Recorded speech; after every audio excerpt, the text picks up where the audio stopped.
and Young People's Executive. It's one of the bigger meetings that we have, so just a wee bit of housekeeping to assist. We've asked officers to switch their videos off unless they're presenting or speaking at the time, and that way it allows me just to see members. If you want to speak, if you can, raise your hand just in the meeting, or alternatively, if you can use the chat bar, but just please put question or comment within the chat bar, and that will give me an indication that people want to speak. And you don't have to go into detail about what it is you want to speak about. It's just a purely a way of managing this morning's meeting. I'd like to just welcome Holly and Callum, and they will be the subject of the first report on the agenda this morning, but just welcome along to the Children and Young People's Executive. Please feel free to participate, and I hope you'll be able to enjoy it. It's a bit of a new way of doing things, but I think we're doing all pretty good at getting to grips with things as we go on. So the first item on this morning's agenda is apologies, and I'm going to Mr. Moody. Do we have any apologies? Yes, Convener, we have apologies from the Reverend Rollo. Thank you. Do we have any declarations of interest that members should feel required to declare at this time, either financial or non-financial? No, that's good. We move to the minute of the meeting of the 28th of January 2020. That was a long time ago, and it feels almost a different world away. And I'm not sure how much we will remember of those minutes, but we have a duty to scrutinise and agree that as a true record. Are we happy and content to accept that?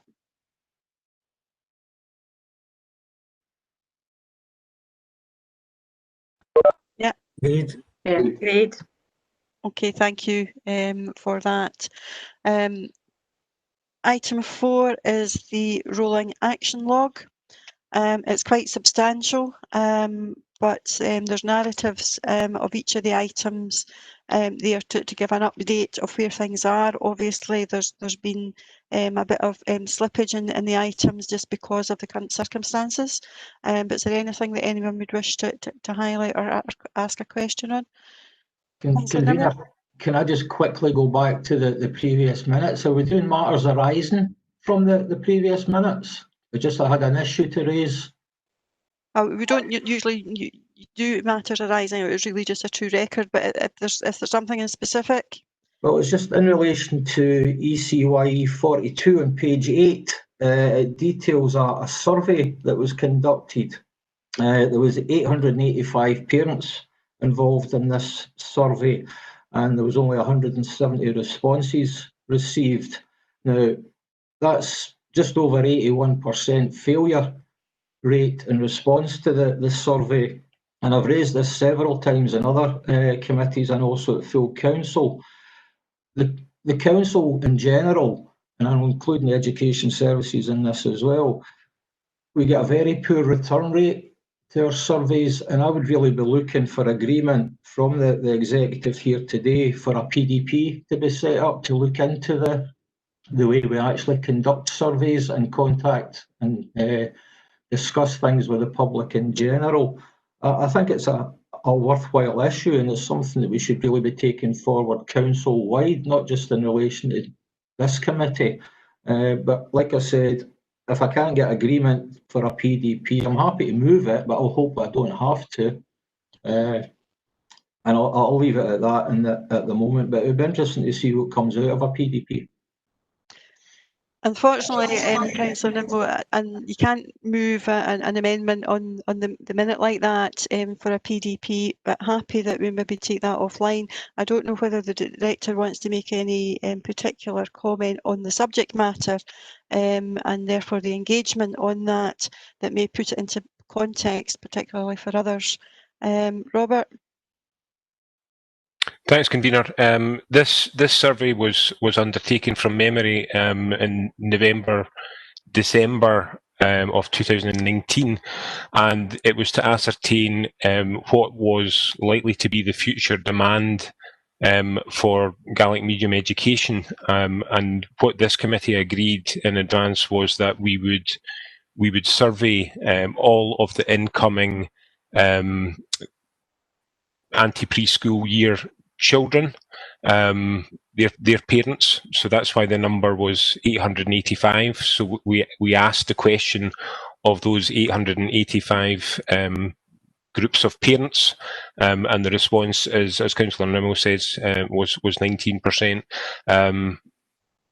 My view of that was that the people that were interested in responded, and the people that had no interest in what they were being asked didn't respond. But the agreement that was reached in January was that we would have a further survey to explore what we'd learned from the return in a bit more depth. Now, as things stand, it's not possible for us to have that engagement with parents in the current circumstances. So the task of that further exploration is currently on hold. I also think that the issue of consultation engagement goes into our wider context within the council about our participation and around our enabling communities in that particular strand within the council of the future. Therefore, I think your comments can be taken on board and contained within that, and certainly look at it be brought back to members as part of a wider look at consulting with our communities.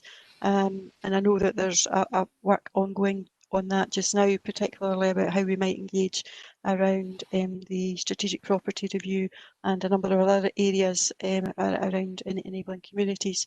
So I think that there will be something we'll come back to members in due course, but at this moment in time that there's not the ability to move a PDP at this point in the proceedings. Councillor Reid. I think now that Holly and Callum are on the committee, we should explain what a PDP is.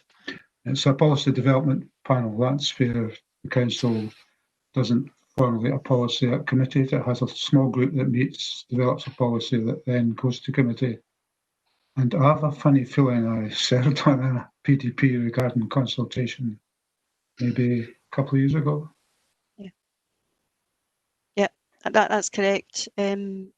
Councillor Reid, there was a PDP a number of years ago that determined the policy at that time going forward, but it's not to say that we don't go back and review that and look at how we can continue to engage. Okay, if we can move to the rolling action log. James, is it on this particular item or no? Is it on the rolling action log or is it a minute? Yeah. Okay, thank you. That's fine. Yeah. It's on page 13, 522, about the Gaelic medium education in Falkirk. I'm sure I asked a question at the full council regarding it was a payment for taxi. Are we still transporting the young people to areas, or are this class getting done virtual, convener? Okay, thank you. Robert?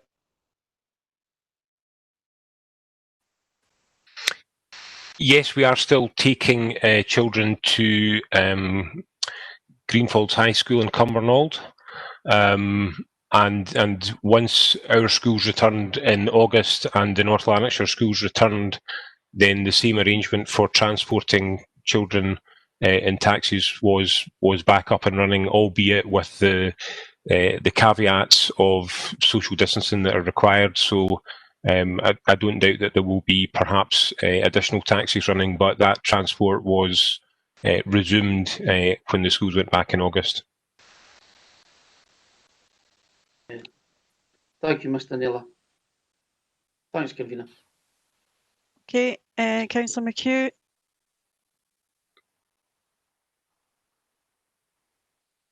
Just to say that the Gaelic, these are schools that actually speak in Gaelic. It's not like a class where you're learning the language. they participate, their whole day participates in Gaelic, so it's no the same as learning, you know, one particular subject on online. So it's actually the language is spoken throughout the school all the time. Thanks. Okay, thank you. Is there anything else on the rolling action log? No, we're happy to accept. Okay. Item 5 is a pupil representatives, and I'll just ask Mr. Moody just to give a short overview. Yes, thank you, Convener. This is simply a very brief report to formally welcome our 2 new pupil representatives and to ask the committee to agree formally to appoint Holly Ann Callum, who have already been introduced to the committee.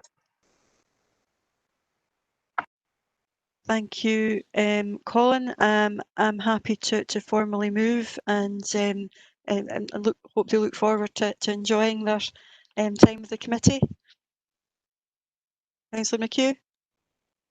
I'm happy to second that, and I'd like to welcome you. And I want to reiterate that yous are going to be vital and valuable to this committee, because obviously the decisions that we make on this committee are for your future. So really, if you've got anything at all to add or anything that you want to ask, just get your hand up, because we really value you participating in this committee. Well, I do anyway. Thanks. Thank you, Councillor McHugh. Councillor Alexander.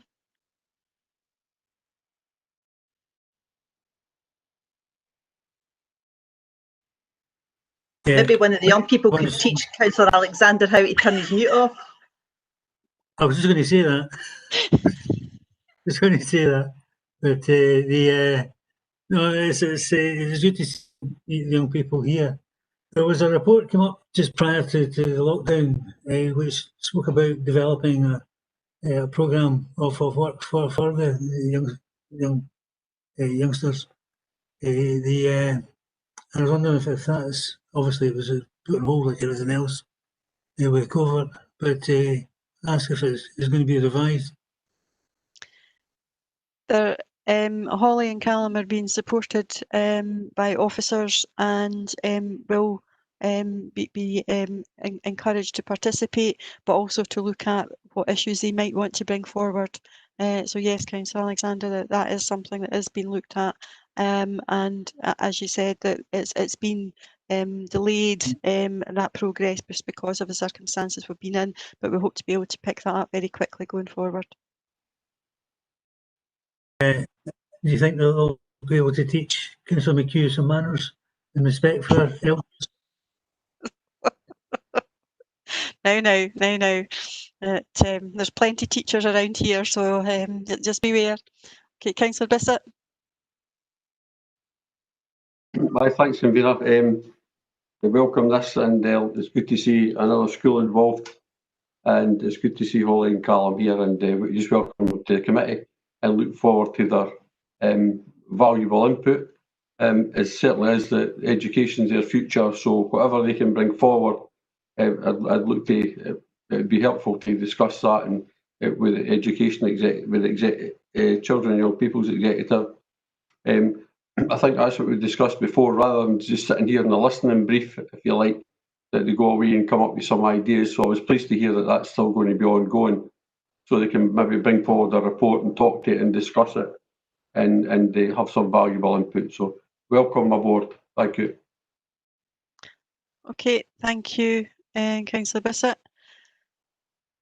Okay, now that we've welcomed our 2 young people, we can move on to one of the key points of the meeting today is a presentation on the Community Justice Service, and I think Ali Walls is going to take this.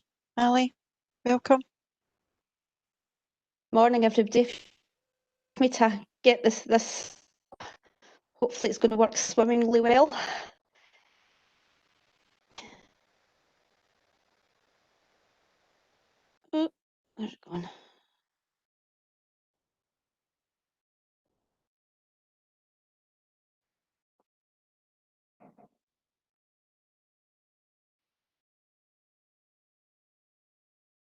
Okay, can everybody hear me okay?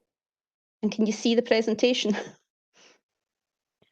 Yes, we can hear and we can see the presentation, Okay. Ali. Thank you.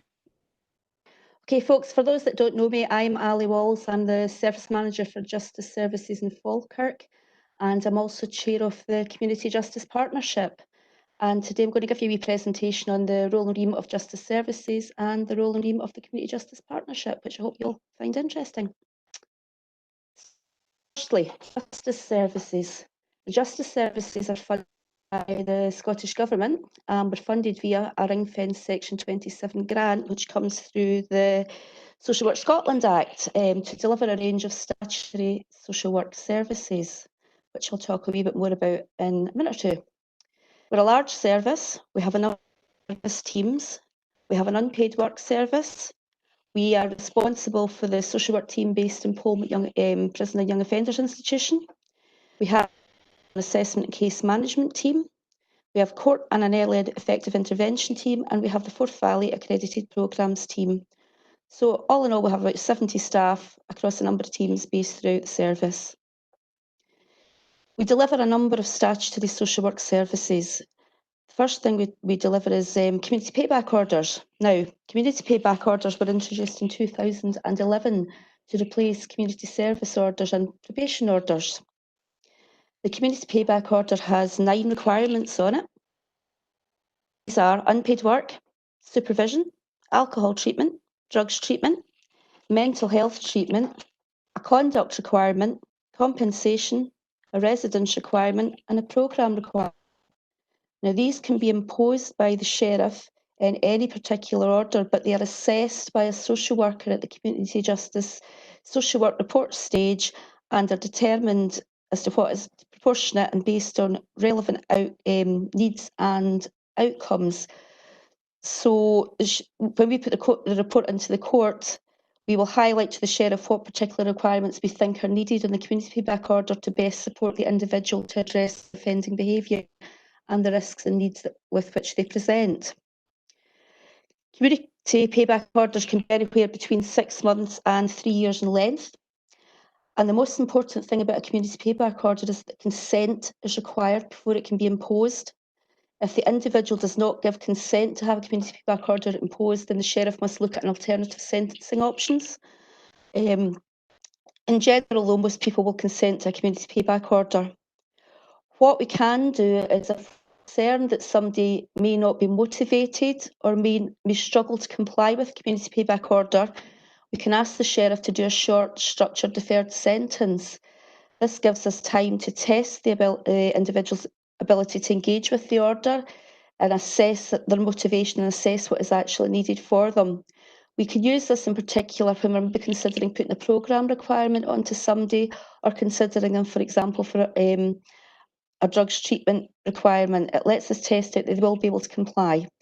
At the end of the structured deferred sentence, we will go back to the court with a short report outlining how the individual has complied, and the sheriff will then sentence accordingly from there on in. As part of a community payback order, the sheriff can impose reviews at court, which allow them to bring the individual back every 3 months to appear in front of them. We provide a short report outlining how that individual has done in the order, and the sheriff will look at whether or not he wishes to continue the order, potentially revoke it if they haven't been doing well, or if they're further through the order and they've done really, really well, if it's been addressed, the sheriff can discharge the order early. Anyone under 18 who's having a community payback order imposed must have a supervision requirement as part of that. They must be under the supervision of a social worker, regardless of what other requirements are on their order. In terms of the unpaid work service, we deliver a range of unpaid work tasks via our task squads or through individual placements. We work in partnership with a number of organisations, including the Serenians and the Employment and Training Unit, who provide other activity employability support to individuals undertaking unpaid work. Examples of the work of the unpaid work squads would be the Floral Clock in Dollar Park, which you'll all be familiar with. We've been replanting that for the last couple of years. Last year was the first year that we had actual working mechanical hands on the clocks. That was a really, really big task. It was done in partnership with the Cyrenians, the Rotary Club and the Friends of Dollar Park. Really, really good learning for everybody involved, and a wonderful result when we had the clock finished. We also have the garden in Dollar Park. We work in partnership with Cyrenians, and we put individuals in to maintain and look after the walled garden. In terms of unpaid work orders, we can have what's called a level 1, which is an order that lasts for 3 months and it has anywhere from 20 to 100 hours on it. There's no community justice social work report required for the imposition of an unpaid work level 1 order, as it's purely used for offences where imprisonment isn't an alternative sentence. We then have what's called a level 2 unpaid work requirement. It's anywhere between 101 to 300 hours. It's a direct alternative to custody, so anybody being sentenced to a level 2 order must be at risk of custody. That must be an option for sentencing. These orders are usually 6 months in duration, but the court can make them longer if they deem so. If a person doesn't complete the order in time, we can take it back to court and ask for an extension to the order to allow them to do that. For both of the unpaid work requirements, up to 30 hours of the order can be other activity. And that allows us to engage individuals in education or to put them into support, for example, maybe with their drug or alcohol use, or they maybe need support from the benefits agency, they might be having some financial difficulties. So we can put in other activity which allows a little bit of additional support and education to be provided to that person as part of an unpaid work order. Within the unpaid work requirement, there's a statutory requirement on us as a justice service to consult daily with the community as to how we use unpaid work. We do this through a variety of means. We have a very, very well established unpaid work service. We have a email inbox which is open for people to send us jobs they would like us to help out with. We consult with community groups, community councils throughout the year. We also put unpaid work as part of the annual reporting through Community Justice Partnership, which I'll come on to later. So we have a huge range of ways in which we consult and what types of unpaid work activity we carry out throughout the year. Moving on to Through Care. Through Care is provided for people going into custody and coming back out again on, first of all, what could be a statutory licence. A statutory licence is somebody who is coming out having on a life sentence, a supervised release order, an extended sentence, or who has been sentenced to 4 years or more and will come out under the parole system. And also short-term sex offender orders. These are people who have been sentenced to a sexual offence but have had a sentence of less than 4 years but more than 6 months and won't come under the parole system, but they do come out on licence for the period of time. We also provide voluntary through care, and that's for individuals who have had a short-term sentence, i.e. under 4 years, not a statutory licence, and when they come out of custody they're entitled to up to 12 months of voluntary support from our service to address any needs that they may have. We deliver drug treatment and testing orders.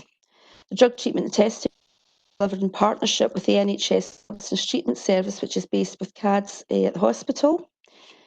The orders are jointly managed by a drug treatment and testing nurse and a social worker. It's a really high tariff disposal and it's used for those where their offending is a consequence of significant drug use and they are at high risk of a custodial sentence. When a drug treatment and testing order is imposed, the individual is required to appear monthly at the Sheriff Court in front of the Sheriff for a review of their order. This allows the Sheriff to have direct contact with the individual to discuss with them how they're progressing, and it also allows us to address any issues of non-compliance that may arise through the order directly with the Sheriff. The diversion from prosecution scheme. The diversion from prosecution scheme is set up for the Procurator Fiscal to send us individuals where it's not necessarily in the public interest to pursue a prosecution. However, there's an identified need for some support. Diversion from prosecution is generally first offenders, young people, for example. Young people have been caught drinking, have got into a little bit of trouble, so rather than prosecute them, they will send them through prosecution for us to do a little bit of educational work to address the issues.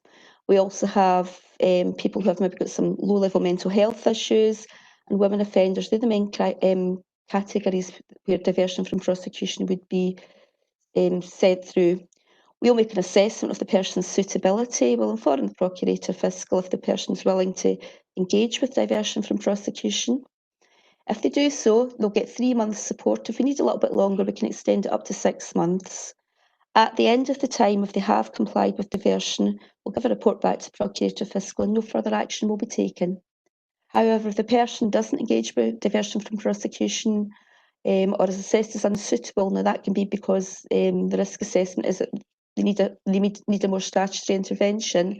The Procurator Fiscal is then able to consider whether or not they wish to then move through to the person into the criminal justice system through court process. We offer a supervised bail service. The supervised bail service is based at Falkirk Sheriff Court. The supervised bail service focuses on individuals who are appearing from police custody and where bail has been opposed by the Procurator Fiscal. We will undertake an assessment of the individual, and we're looking at their suitability, the nature of the offence, and their suitability to comply with supervised bail. They're required to attend for appointments 3 times per week, and it's quite a big ask for people, so we want to make sure they've got the capability, the motivation and the ability to do so. Whilst they're on supervised bail, we'll provide any support that they need that they have that impact on their offending behaviour while they're waiting to go to court. If they don't attend for supervised bail, then we have to inform the court and a warrant will generally be issued for that individual's arrest. So it's quite high tariff, but it's designed to try and keep people out of custody and give them a little bit of support rather than remand people. We have a lot of support services based in Brockville. We've tried to develop a sort of one-stop shop to make it easier for individuals to access services.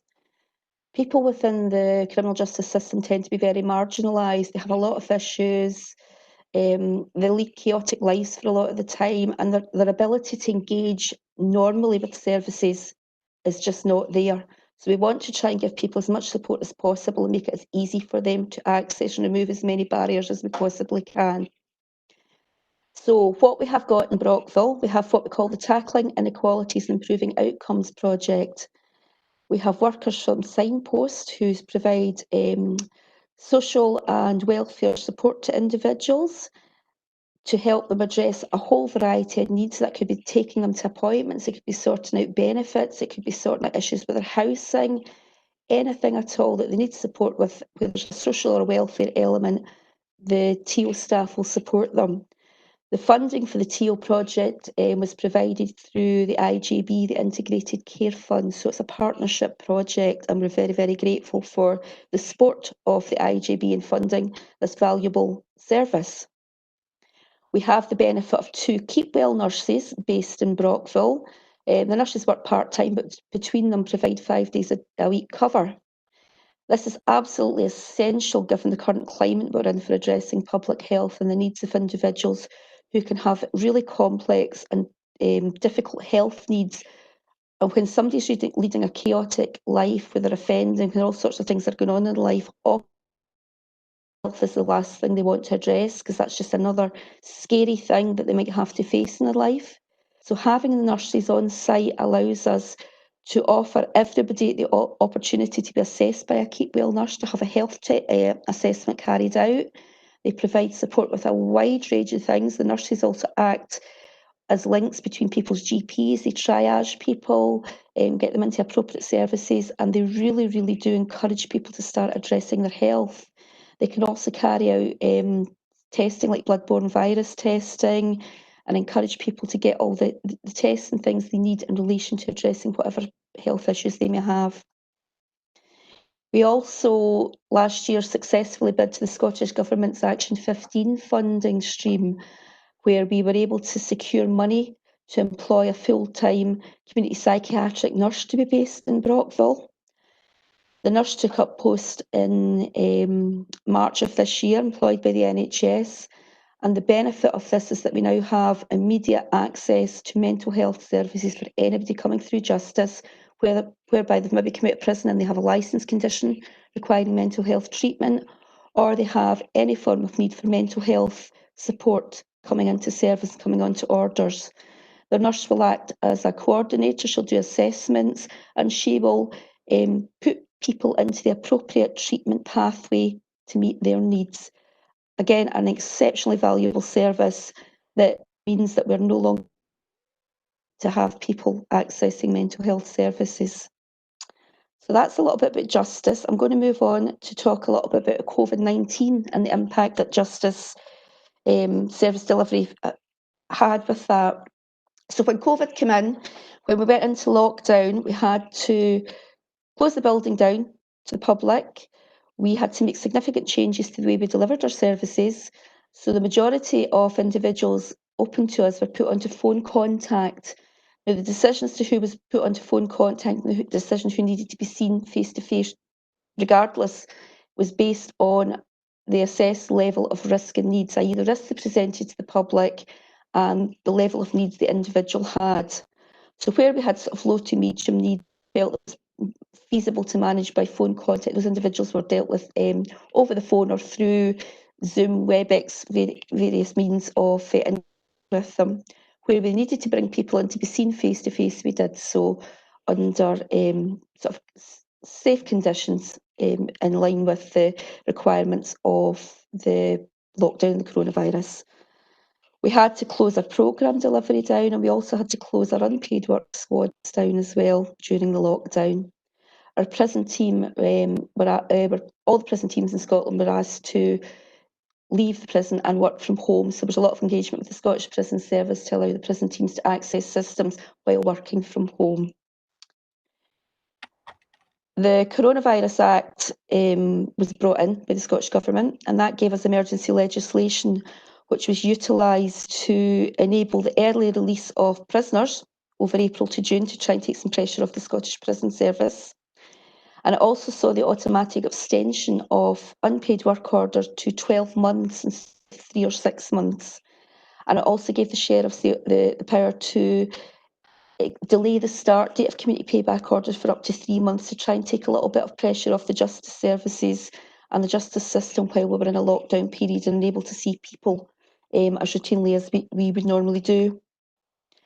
There's other parts of this coronavirus legislation that have yet to be enacted.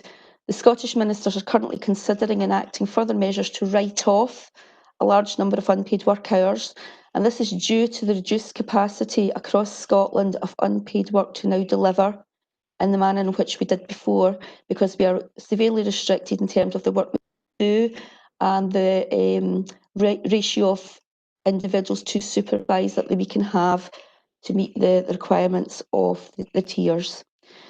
The system is under a great deal of pressure. We've estimated that across Scotland we're probably working about 30 to 40% of our normal capacity, and that's not going to change anytime soon as the coronavirus continues and the tiers and the lockdowns continue. The coronavirus legislation also gives the Scottish ministers the opportunity to potentially write off other requirements and orders, whereby somebody's maybe coming to the end of the requirement and where we're not able to sort of fulfil it, for example, a programme requirement because we haven't got the groups up and running again. So there's a lot of discussion going on with the Scottish Government and the Scottish ministers as to how they're going to enact that part of the legislation. We're waiting to hear what will happen. We are continuing to deliver services as best we can. The unpaid work service did restart in September, but as I said, greatly reduced capacity. We have a national justice route map for Scotland. This has been developed with a number of working groups involving Scottish Social Work Scotland, court services, Scottish Prison Service, a number of partnerships to develop a justice route map. It's available if anybody wants to see it. It's published on the Community Justice Scotland website. Within the justice route map, we mapped out how we would unlock justice services and recover based on the 4 phases of recovery that the Scottish Government had outlined. The Justice Route Map's a live document and is updated and part of the National Working Group, and we meet every 2 weeks to review it, to look at the latest Scottish Government guidance and what steps we may need to take to adjust the way we deliver justice in Scotland. Certainly going forward, delivery will never be the same as it was, as is the same for all services across Scotland. The next steps for us are to continue to deliver new ways of delivering our services, and that's going to involve a lot of technology where we can, a lot of online delivery of perhaps programmes and things going forward, keeping the Justice Route Map up to date locally, continuing to engage with the national working groups, continuing to raise issues that we encounter with the Scottish Government through the appropriate channels and the meetings we have, and await the implementation of emergency legislation in whatever form that's going to come in. We're also now awaiting guidance on the impact of the new 5-tier system should that be passed by the Scottish Parliament. So that's a wee summary on justice services. To finish, I'm going to do a little bit about the Community Justice Partnership and the role and remit. So the Community Justice Partnership came into effect through the Community Justice Scotland Act 2016, which came into force on the 1st of April 2017. It effectively ended the role of the Community Justice Authorities and created Community Justice Partnerships. The legislation triggered the formal implementation model of community justice in Scotland, and a number of key documents are associated with the Act, including the National Strategy for Justice in Scotland, visions and priorities, and the framework for outcomes, performance and improvement. The Act places a duty on community justice statutory partners to produce a community justice outcome improvement plan, which outlines key local needs and priorities, and the plans and actions to address these against a backdrop of the documents noted above. The Community Justice Partnership is also tasked with reporting on an annual basis the community justice outcomes improvements in their area, again with reference to the associated strategy and framework documents, and when complete, submit those annually to the Community Justice Scotland. The statutory and non-statutory partners of the partnership are the statutory partners are the local authority, Police Scotland, Scottish Fire and Rescue, NHS, the IGB, the Scottish Courts and Tribunal Service, the Scottish Ministers who are represented by the Scottish Prison Service and the Crown and Procurator Fiscal Service, and Skills Development Scotland. Locally, all the statutory partners are represented with the exception of the Crown and Procurator Fiscal Service, who facilitate sheriffdom meetings for community justice coordinators to attend. In the case of the local authority, a range of relevant services are represented, such as the justice services, housing, adult social work, children's services, and the CPP. Non-statutory partners are also included, and they're represented by the Third Sector, Interface and CVS. I mentioned the annual reporting against the national outcomes. We report against 7 national outcomes. They are that the first one is that communities improve their understanding and participation in community justice. How we reported community justice communication plan and strategy was developed locally, with an initial focus on securing participation in the review of the Community Justice Outcome Improvement Plan for 2020 to 23.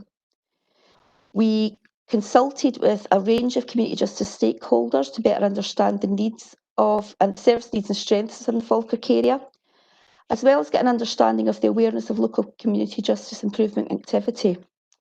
The consultees included residents of the Falkirk Council area, the wider workforce of statutory partner agencies, third sector agencies, victims who were represented by proxy by Victim Support Scotland, and families infected by imprisonment.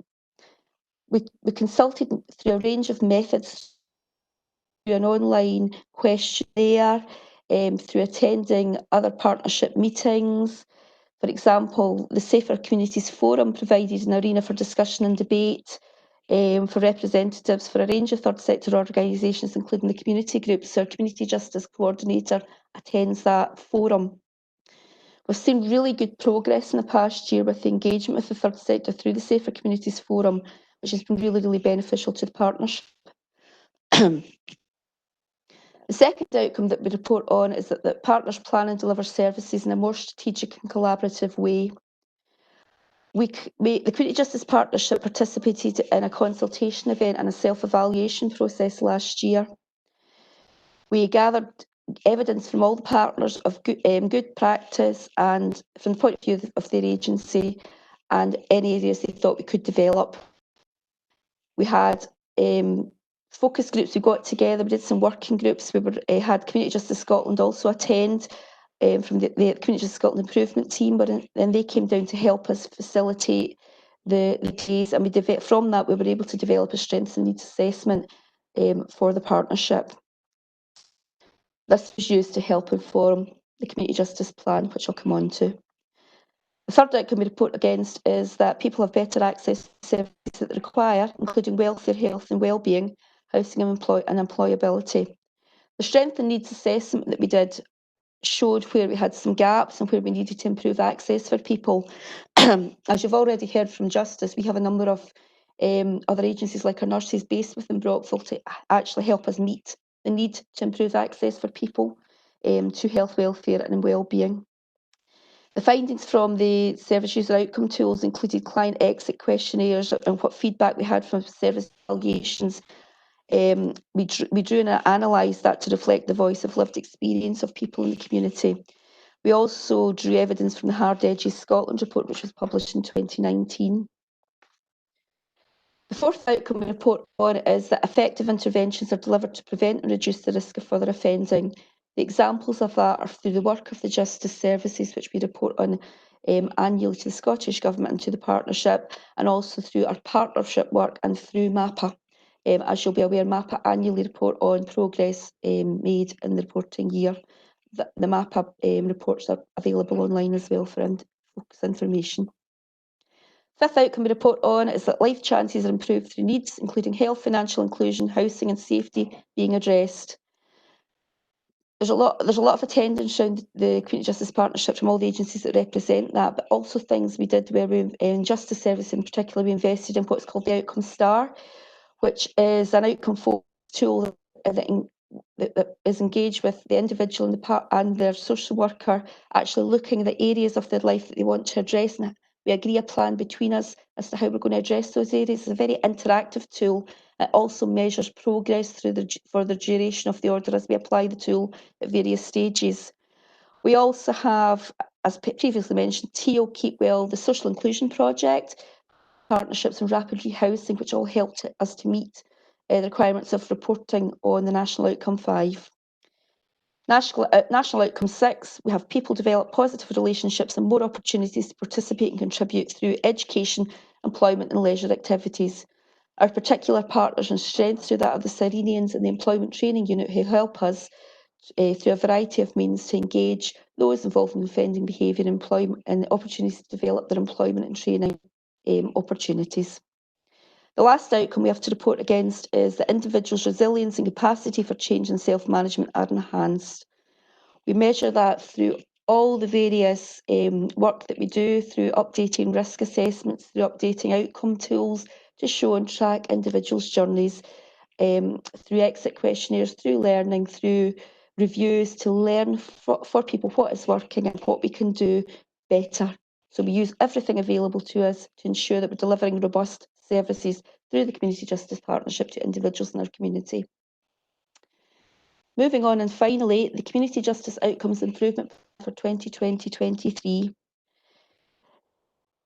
The vision for community justice in Falkirk is going to be delivered by prioritising actions under the following themes, which we call strategic pathways.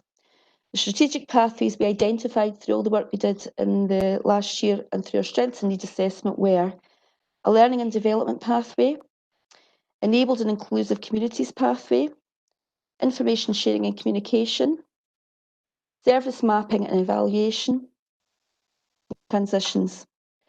Throughout the lifetime of the 2020-23 plan, the Community Justice Partners will collaborate with third sector, communities, Community Justice Scotland and other stakeholders to develop our response to these priorities.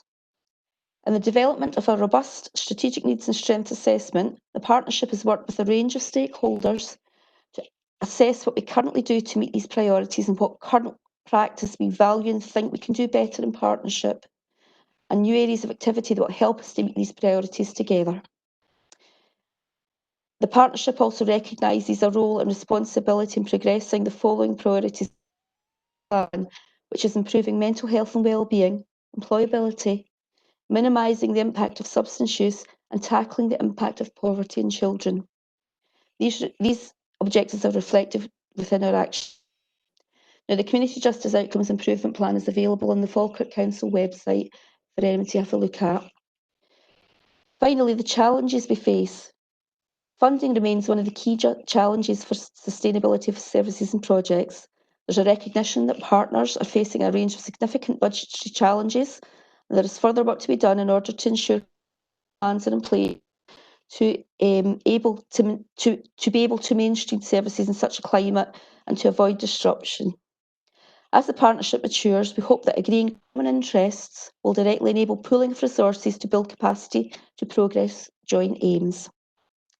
Funding for Falkirk Justice Services is increasingly pressured due to inflation, pay awards, salary increments and additional monies provided to prepare for things like the presumption against short sentences having to be absorbed to cover these costs. There's representation to the Finance Committee at Scottish Government level regarding funding for justice services throughout Scotland, and that's an ongoing piece of work nationally. COVID-19 presented a significant challenge to meeting partnership aims.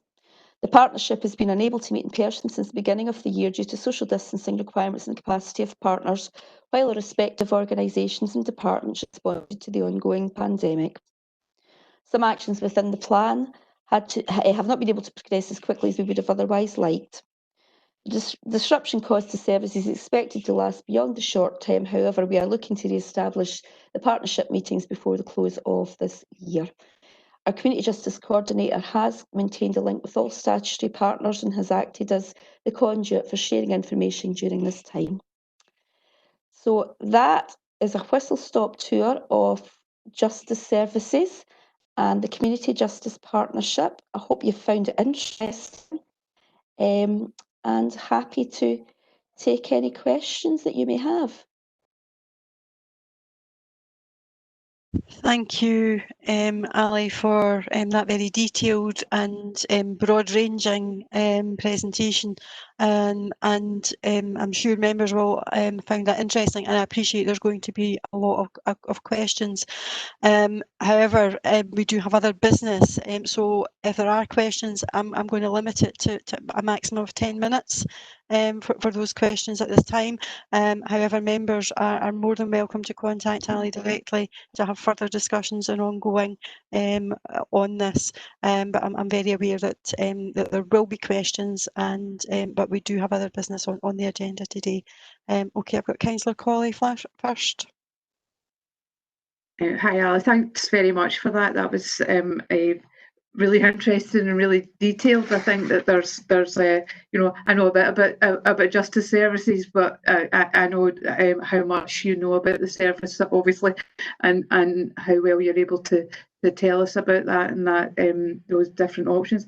I wanted to ask you a few questions about the Tackling Inequality project and tying in with the full-time CPN, and just to say, I think the IGIB was very pleased to support that, because it's very important to help people tackle their own health and also some of the issues surrounding their lives that can actually improve their health as well. But I was wondering about how you've managed to adjust that service to be able to respond to COVID, because I know across the IGIB all the complications around services and across the NHS, and I just wondered what sort of work you've been doing in that. In terms of the Tackling Inequalities project, the signpost workers are working remotely through phone access, so we're able to refer to them. We then contact the individuals, discuss with them what their support needs are, and then direct them into the appropriate service. So we still maintain service. Brockville has now reopened, so we're increasing face-to-face contacts. We had to do a little bit of renovation work to the building to make it ready. So we will be bringing the staff from the Tackling Inequalities project back into the building to allow them, where possible, to start engaging face-to-face with individuals again. Our Keep Well nurses, however, have been based throughout, so they are able to see people face-to-face where required. That's great, thank you very much. Okay, thank you. I've got Councillor Nimmo. Thanks, Convener. Thanks very much, Ali. That was a very informative presentation and well worthwhile. During your presentation, you mentioned how you consulted with, I'm not sure whether it was the general public you were consulting with, or if you were targeting particular groups that you were having to deal with. Can you maybe just explain how you actually go about the consultation process and what sort of returns that you're getting for it? Thanks. Was this through the bit of community justice? Yeah. Our community justice coordinator, we looked at a variety of means of consulting with people. So the first thing a questionnaire was developed, and that was put online with the help of the council's media and communications team.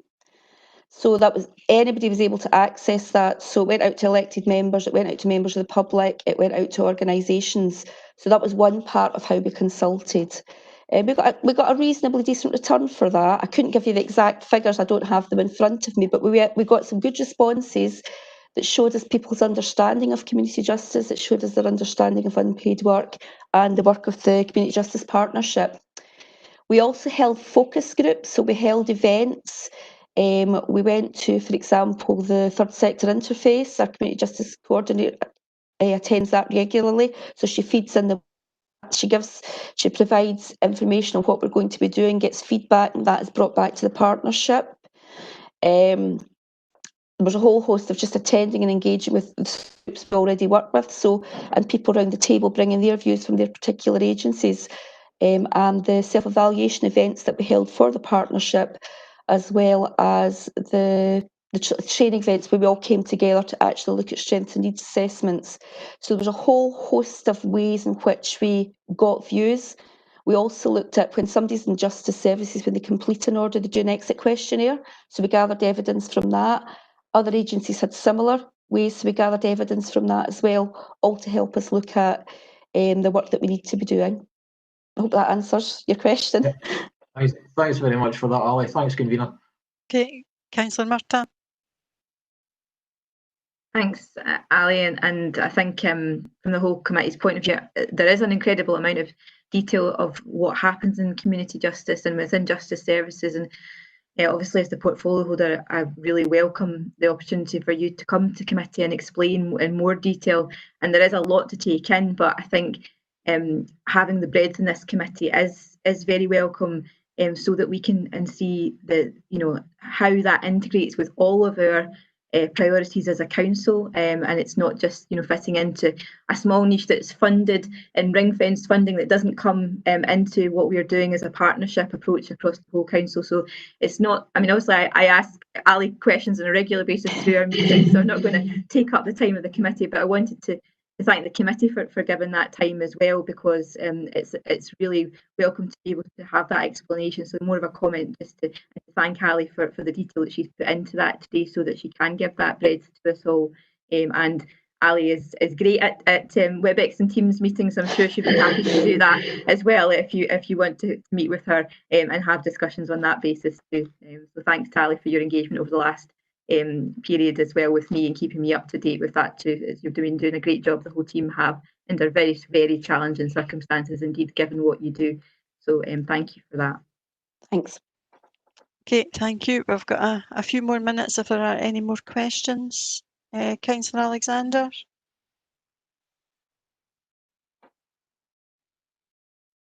I would certainly recommend that anyone that wants to see the outcome with criminal justice, the justice works that are underway and have recently been completed in the Falkirk area, then go down to Dollar Park. There's a fantastic facility down in Dollar Park now in relation to the old garden, and that's come through justice. The 5 years I served on the criminal justice committee for this particular area, included Fife, Clydemannan and Stirling, and I can assure members that the consultations that took place were consistent across the four local authorities, and what was the general reaction and response. It was very much the same in Fife as it was in Falkirk, as it was in Stirling, as it was in Clydemannan. And if we look at the public sector in general, then you'll find a consistency in terms of the percentages of returns that they get. On a personal level, I certainly feel that perhaps the people that consulted, the consultation reaction, that they consulted too much on they're looking for and maybe that's one of the reasons why there's such a response in terms of percentages. By and large, the people are done to death with consultations, and they just want us done with the job, to be honest. Okay, thank you, Councillor Alexander. Councillor Bissett. Thanks, Convener. I'd just like to thank Ali for that very concise and insightful presentation regarding criminal justice. Just a couple of quick questions. The next item on our agenda is mental health and wellbeing, community and children's services. I just wondered, now that the criminal justice has a community psychiatric nurse, will they be connecting up with this new body that's going to be set up regarding mental health? And also, just regarding drug treatment, what exactly is the drug treatment? And do we have any success stories where people have successfully came off drugs and went on to live a productive life? I know that's quite a lot to answer regarding the drug treatment, but if you could maybe try and summarise, thank you. Okay, Ali. And treatment and testing orders, people go on that when they're really high tariff, as explained, and treatment is offered to them to address the drugs issues that they have. Now that meet with varying degrees of success. Some people do successfully complete the order. Some people, by the very nature of their drug use, are just too chaotic and don't manage to comply with the order. So it's a very mixed bag and it's very much depending on individuals, but they're given full support through nurses, through the social worker with them. They are regularly tested. Treatment is dependent on the level of drug use and what they actually need. So it could be a methadone treatment, it could be another substance that's used. It depends what they are actually dealing with and what drugs they are using as to what the treatment pathway will be. But the orders are in general used for high tariff people. We also have, for those who are not in a drug treatment testing order, the ability within the community payback order to address drugs issues. So we would work in partnership with the likes of CGL, the new ADP partner who delivers drug treatment in this area, by referring people into them for support or to universal provision through CADS. It very, very much depends on that individual's needs. Sometimes, we do address drugs issues and people do make progress and do move on, as I say, but it's down to individuals, so we have success stories, sometimes we don't. We can only do our best to supply the support and treatment individuals need and help them to improve their life choices. So I don't know if that answers what you're asking on that. No, that's fine, Ali. And just on the mental health, the new project that's being delivered, are you going to link in with that, or do you? I'll have to find out a wee bit more about it, but in terms of the psychiatric nurse based in justice, the funding is to provide services to adults in justice service, but also those who are transitioning out of custody through the prison service who need support. So it's very much ring-fence funding for through care pathways for adults. But yes, we would look if there's something going on, we want to make sure we have a knowledge of it. Okay, thanks very much. Okay, thanks, Ali. Just to be mindful that we have some new folks on the committee today, and the ADPs are our Alcohol and Drugs Partnership, and it's just a reminder that where possible not to use acronyms so that people have a better understanding. It's understandable because it's your daily business that you automatically fall into that.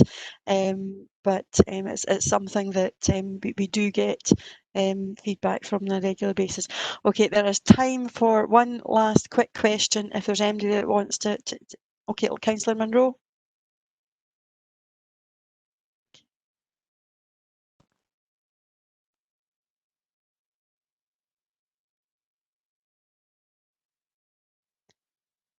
Lynn, you're still on mute. It said I've been unmuted. Is that okay? Yeah, we can hear you now. I just wanted to ask Ali whether having to work remotely during the COVID had actually impacted on the welfare and well-being of the people with whom they're working, and whether or not there are plans to get back to a more face-to-face approach? Thank you. I think that's a very good question. I think the lockdown's impacted on everybody, regardless of whether they're involved in services or not. For the most part, individuals have coped well with the remote working. However, as we have now got the building open up again, although it has greatly reduced the capacity to which we can bring people in, so we are now starting to increase the face-to-face contacts that we're able to offer. So not just within the building, but we do home visits to people where needed. We can also meet people out in parks and things, go for walks, any sort of means that we can just now to engage people and to get them out of the house and just make sure they're okay. So between us, our support services, we're all working together to ensure that the people we look after are supported throughout this pandemic, which I think is going to go on for quite a while yet. I hope that answers your question. Thank you. Okay, James, you wanted in, but if I can ask you to make it fairly brief. Thanks, convener. I will be brief. I would just like to thank Ali for her presentation as well. A lot of information. 2 quick questions. Can that report be put in the members section? And because I would like the rest of my team to go through it, and if they would like any questions answered, come back to you. And my second question is, the supervised bail, how long does that last, Ali? First question, yes, absolutely. I can send you, I have a copy of the report put into the members section. I'll ask Brian or Colin to assist me with that. Supervised bail lasts as long as the bail order lasts. So it depends how long the sheriff has put them on bail before their court appearance. So if they're put on at the point of custody, it'll be to the intermediate diet at the court and then to the trial diet if the sheriff continues the order. So it's as long as a piece of string, depending on how quickly the case calls at court.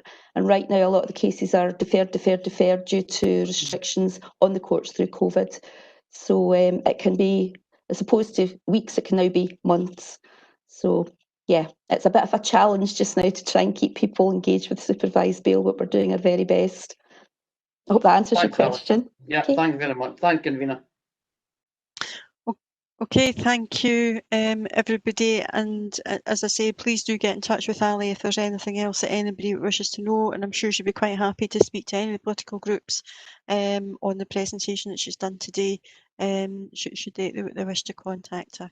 I'm going to move on now to our education part of the agenda, and we're going to hear a report in relation to the Mental Health and Wellbeing Community and Children's Service. And is Robert, are you going to take this? It's myself, convener. It's David. Right, thanks, David.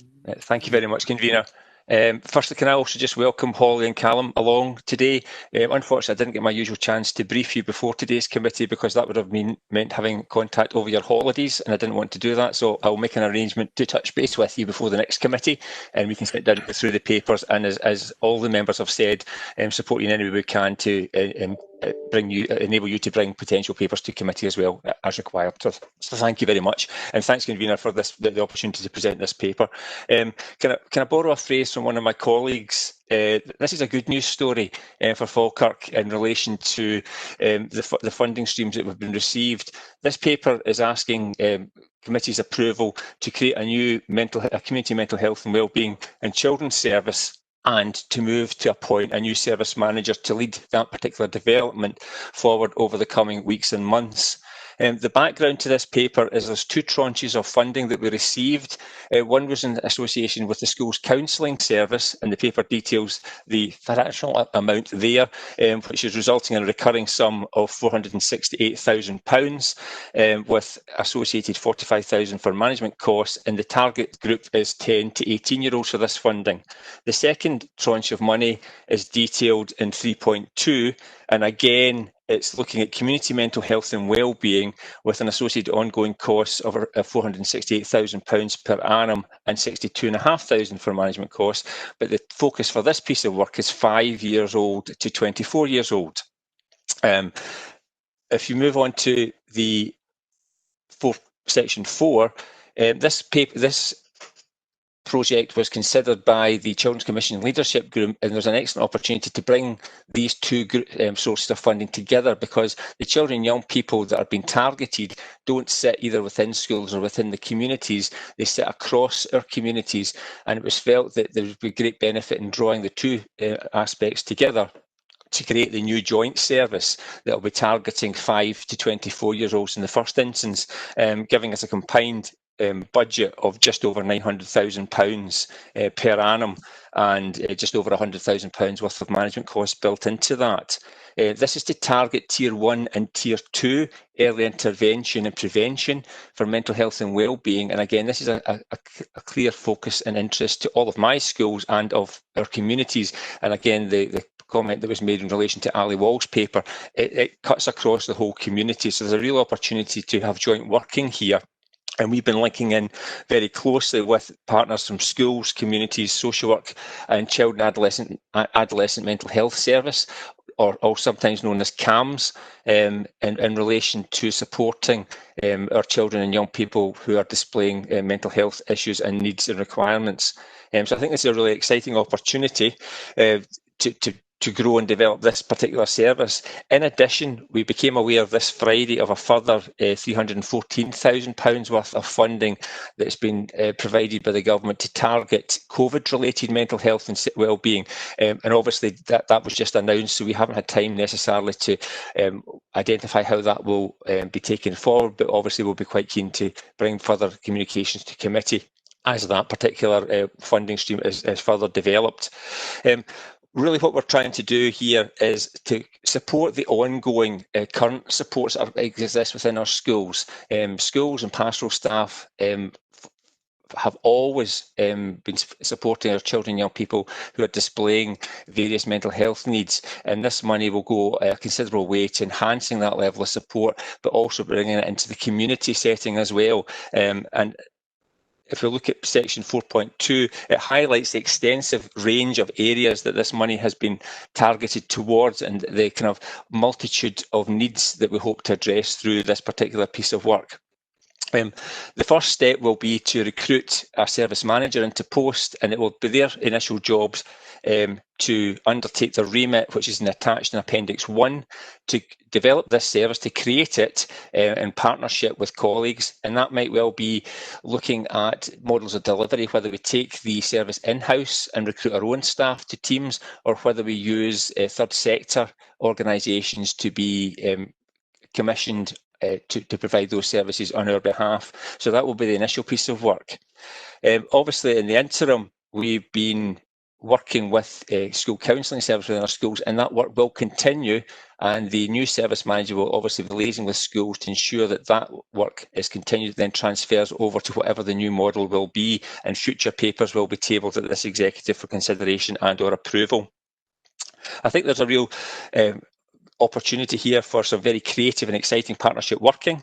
As 4.6 says, it's going to be very much developed around getting it right for every child agenda and the various indicators associated with that, in order that we can identify and support our children at the earliest opportunities. And I think that's going to be to the benefit of everyone. And we know that there have been various stories around the kind of delays that have arisen for some of our children in reaching the most appropriate service. So this team will be key to the initial contact and then onward signposting. It might not always be appropriate for children and young people to be supported by this service. They may need more specialist and experienced support, and they will then be further referred on either to child and adolescent mental health service or some more sort of clinical psychiatric support if required. So this paper is really seeking approval to create this service and progress this development, with further papers coming back to committee for consideration in the coming weeks and months. And I'm obviously happy to answer any questions. Thank you, David. It's welcome to see this coming forward, and I know that it's been the subject of a lot of debate across the country, and how this funding, for particularly around mental health for young people, can be used. I'll go to Councillor McHugh first, and allow her to make comment on the report. Thanks, convener, and thanks, David.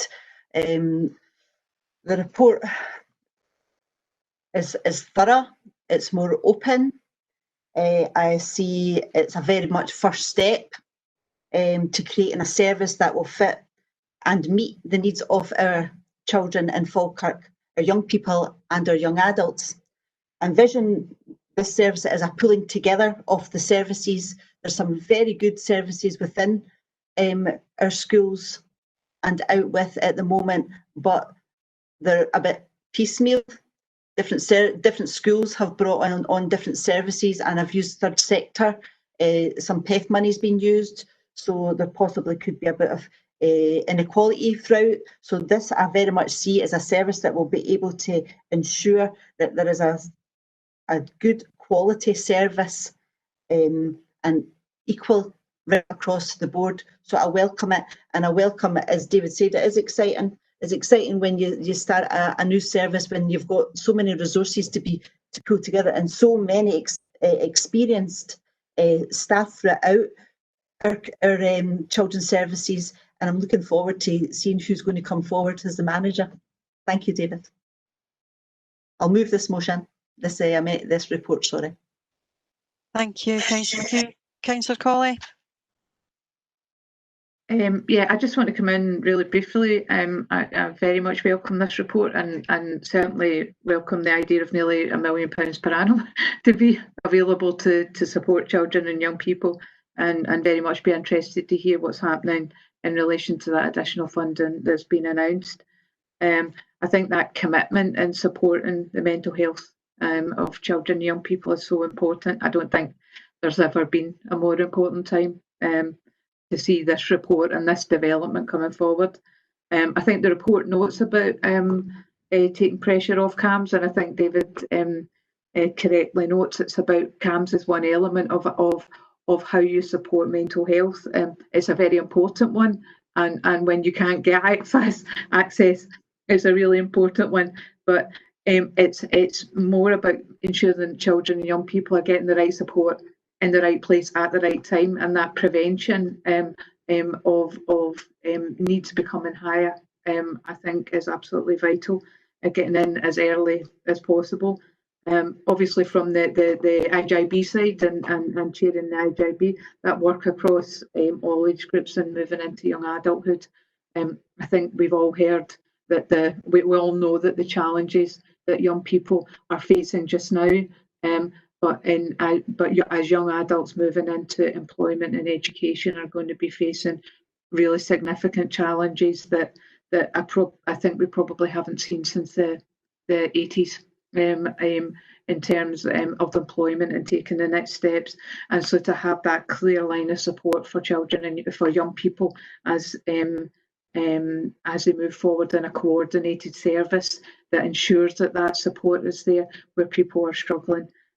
So I very much welcome the development of the service. I'm looking forward to hearing more about it and more reports as it develops, and I'm absolutely delighted to second the report.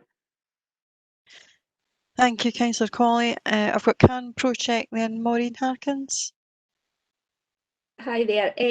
I think this sounds fantastic. I think it's a service that's going to be much valued, particularly by parents. So I suppose it was more about the consultation, and I hope that future papers really identify how you're planning to consult with parents. We have an opportunity here to get it right from the start. I think as parents, in particular with the CAMHS service, a lot of parents have had a really poor service. And we need to get this right from the beginning. So consultation is absolutely vital and crucial. I think it was really interesting hearing about the specific COVID money, because I know of many parents who have just been left, just due to the circumstances. I get that, but we have so many parents with young people with a whole range of mental health issues, and I just think it's vital that we just get this right from the start. Okay, thanks. David, do you want to comment about the consultation and engagement with parents? Yeah, absolutely. Because obviously, really, the kind of key to this is once we get the service manager in post, one of their first jobs is really to scope the extent and the range of the needs that are out there in the community, and that will necessitate engaging with those children and families from day one, as you've said, Karen. And I think that's really an opportunity that we would welcome. And obviously, we know that we've got a really strong parental body here in Falkirk that are prepared to engage with those discussions. So I'm sure the service manager will take that forward. And I'll be supporting that as well. Okay, thanks, David. I've got Maureen. All right, thank you. When I read this over, I thought, this is my baby. This is something that I really... Can you hear me? Yeah, you're fine. We can hear you. Something I thought, oh, I would have loved to do this job. And then I saw the remit. David, this is a Superman or Superwoman, you know, pace and task and all the rest of it. I agree wholeheartedly that this is something that would benefit the children and parents and anybody involved in Falkirk Council immensely. Having come through the system and being responsible for a lot of these children with difficulties in my own school, and I agree with Karen here, you know, accessing CAMS, sometimes you had to wait a long time. They were working with CAMS, they were working with Barnardo's, all that kind of thing. But I would say that what I would like to see maybe happening is more peer group work done together. I'm thinking about a wee thing I did called Seasons for Growth, which was for bereavement initially, but then it developed into children who had undergone a significant incident in their life which impacted on them, and basically you took them through very quickly. You know, in autumn the trees die, and that's the big incident, and then you get winter time and everything's dark and dreary. Then into spring, new things are growing, you know, things are developing, and then summer, you know, life gets back to normal, beautiful sunny days and all the rest of it, but there are some dull days too. And when you facilitate children, they identify with others in the group who have undergone the same kind of thing. Although they might have undergone a different scenario, the feelings and emotions involved are very much the same. And I think children find maybe quite difficult to interact with adults that they don't know, and then suddenly this adult's in their home. So I think, David, something to consider would be working with children of similar things. I'm thinking of maybe like gender identity. This child might be all over the place, but if they could maybe meet with other children and facilitated by a qualified person, that they're not on their own. You know, they can share ideas and how do you feel, and work together. And then you can bring in the confidentiality as well. You know, this is our wee group. We discuss this in our wee group. And the feedback I got from parents when I did the sort of evaluation form at the end of the course was basically they could see a change in their child. They were a bit more confident. Then they would start to speak to their parents about it as well. So it's just something to think about. And that's how I feel, you know, that there is success when children meet together. There may be costs for arranging this, but it's well worth thinking about, David. And I couldn't do the job. Thanks, Maureen. David, do you want to just come back on that? Yes, thank you, Maureen. No, I would agree wholeheartedly with what you're saying, Maureen. Obviously, many of our schools are using Seasons for Growth, and the high schools are using a whole range of approaches, because you're right, young people will benefit more greatly from peer-to-peer relationships and discussions. So it's something that we've continued to build on and grow on, and build on the excellent practice that currently exists within our schools, and enhance that through the additional funding that's now available through this particular project. But absolutely agree with what you've been saying about the benefit of that type of work. Okay, thanks. I've got Councillor Nimble, then Councillor Munro. Yeah, thanks, convener. I think obviously this is to be welcomed, especially in the current escalating climate of the COVID-19 situation. It's getting a lot worse, and going into wave 2. Obviously, the funding is welcome as well. The 820,000 that's mentioned in the report, and the 314 that David's mentioned in his presentation as well. All that's to be welcomed. We've got to remember it's ring-fenced. And we can't use it for anything else, so it's going to a worthy cause. we need to make sure that this is taken forward. I do have an issue as to whether or not the funding in the long run is going to be sufficient to deal with the problems that we're going to have regarding COVID. The longer COVID goes on, the more problems we're going to have to deal with. So will it be a case of we'll have to go back to the Scottish Government looking for additional funding to top this up at some point? I'd be interested in David's comments in relation to that. And also the future staffing issues. There could well be significant issues regarding the level of staffing.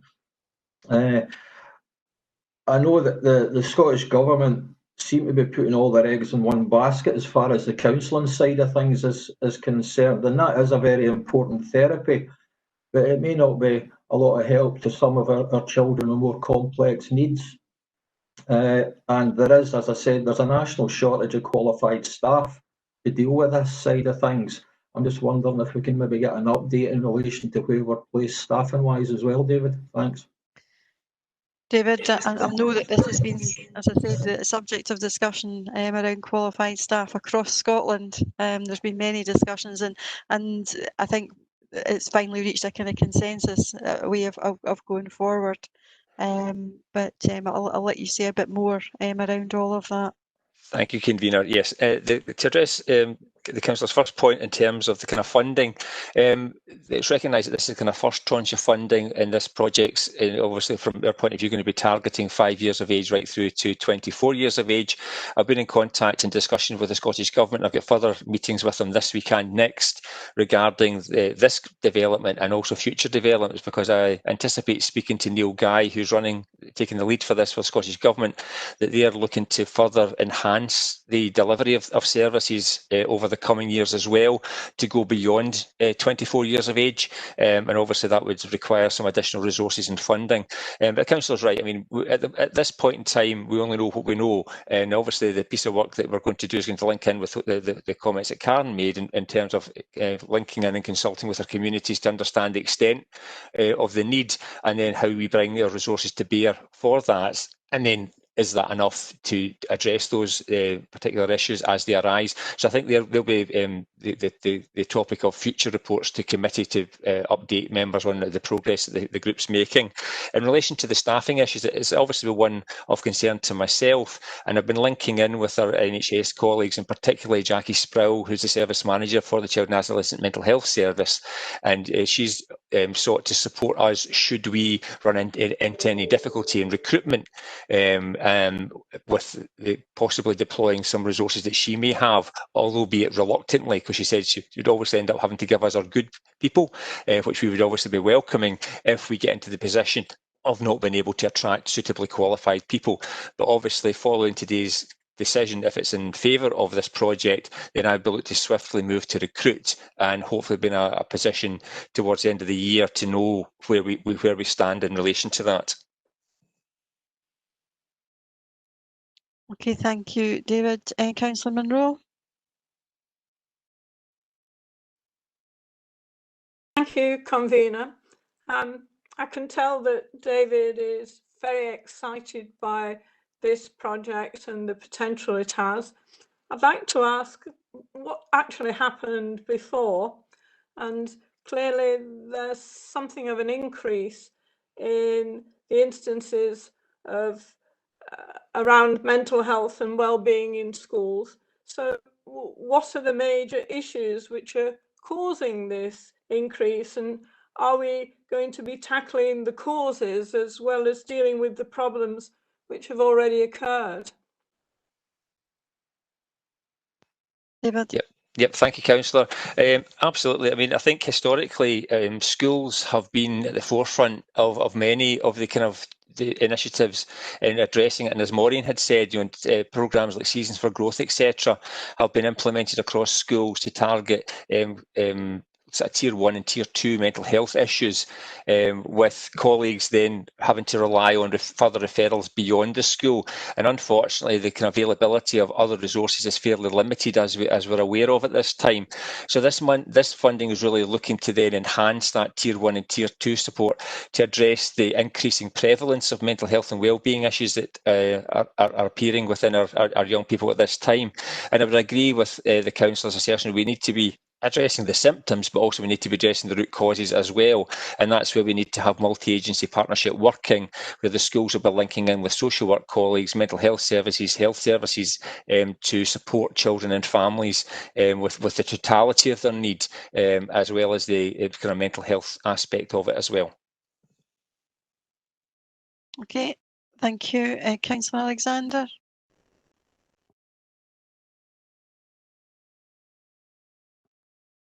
Convener, thanks very much. I think we can draw some comfort from other reports within today's agenda with regards to the funding issues. There's areas such as the extension of the chosen childcare, for example. The same concerns were being expressed at that particular time with regards to future funding. But as we've seen from the following item that will come just shortly after this one, the funding has been secured for all of the expenditure that we've incurred. So I'm comforted by the fact that all the precedents seem to show that there is a willingness within government to ensure that there's a continuation, the mainstreaming of additional grant funding. And that's to be welcomed as well, because we've seen throughout this particular agenda the increased resources that are made available to education, and that has to be acknowledged. We also draw some comfort from the position of COSLA. There's no often in the past I could say such a thing, but COSLA I think this time has done an excellent job, and perhaps it's because COSLA is a bit more balanced than it was before. But what we've seen from COSLA is a genuine partnership between government and local authorities, and that's to be welcomed, and that gives me comfort. And also, I mean, there's the fact that you, Convener, are deputy leader of your group in COSLA, so we have a seat at the top table, and that gives me comfort as well. So I'm extremely comforted in reading this particular report, and welcome the new service. It's something that is much needed.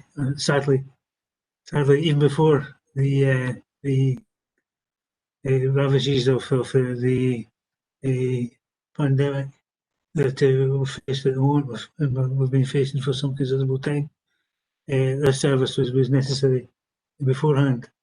It will need to be expanded sometime in the future, given what we're likely to be facing by the end of this particular exercise.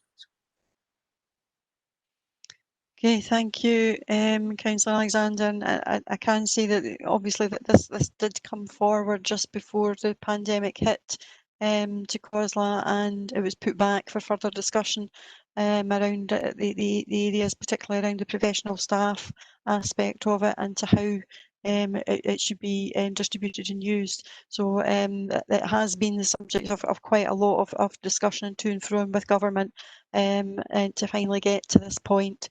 I hope that we've been able to tailor something that's going to be suited to our particular area, and because I think that's what's important. Councillor Kerr. Thank you, Convener.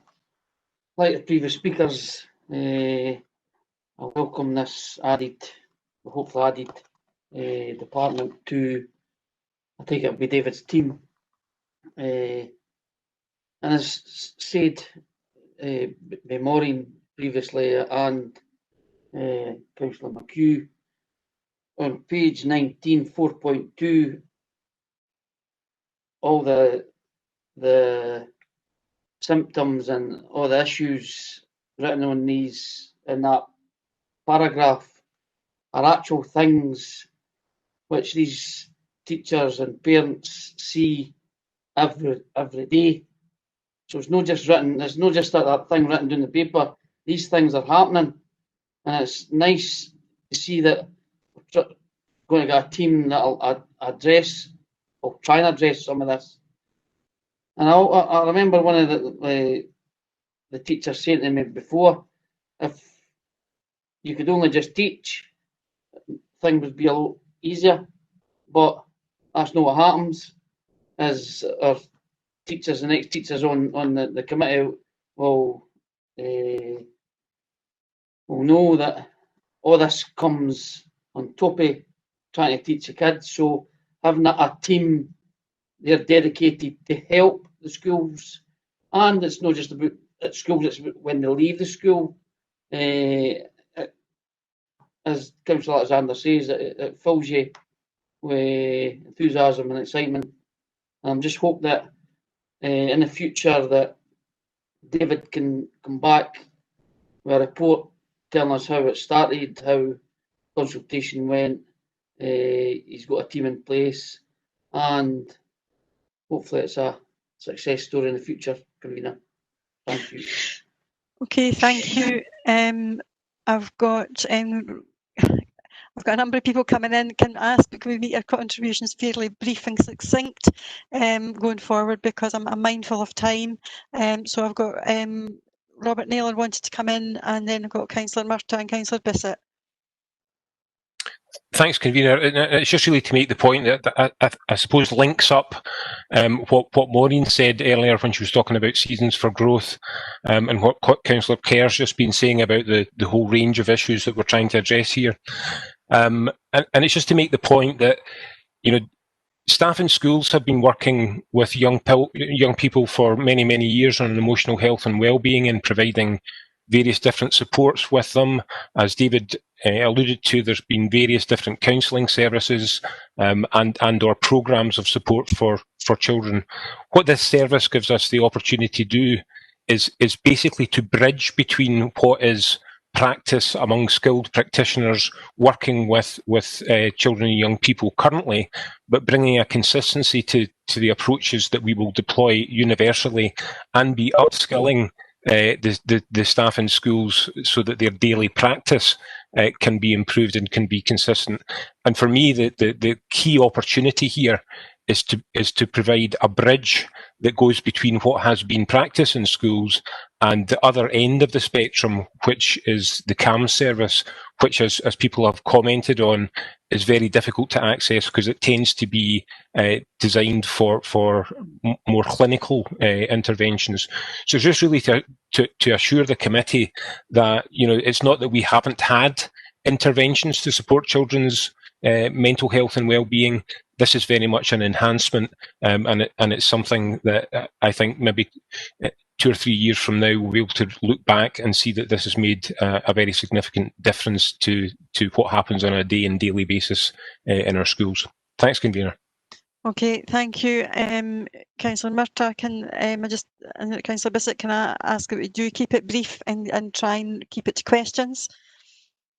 I mean, Mr. Naylor almost took the words out of my mouth, Convener, in terms of just making that point that I think this is about a specific project in the way that we bring things together, and we see, and we often go on about, you know, the importance of health and well-being in general within our curriculum being that third. And I think that the pandemic has absolutely proved that no other learning can really take place unless we get that right as well. And there's an extreme importance. We'll talk about the attainment and achievements of our children later on in this committee, but there is, and I think it very much has to be stated, that the efforts of teachers throughout the pandemic, in particular to safeguard and engage in processes they do every day, but particularly looking at the health and well-being of our children in order that they could get the best academically also, really does need to be congratulated, and many of them going above and beyond and into excellence of practice to do so. So I really just wanted to make the points that Mr. Naylor has just made,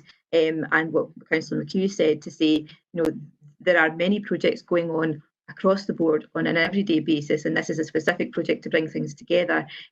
But our teachers very much understand the importance of this for all learning, and it's not a case that learning academically is separate from learning and health and wellbeing priorities. They are one and the same thing, and we are teaching our children how to engage with the world as well and how to get on in life, not just teaching to tests and getting results. So, but Mr. Naylor covered that very well, so thanks for that.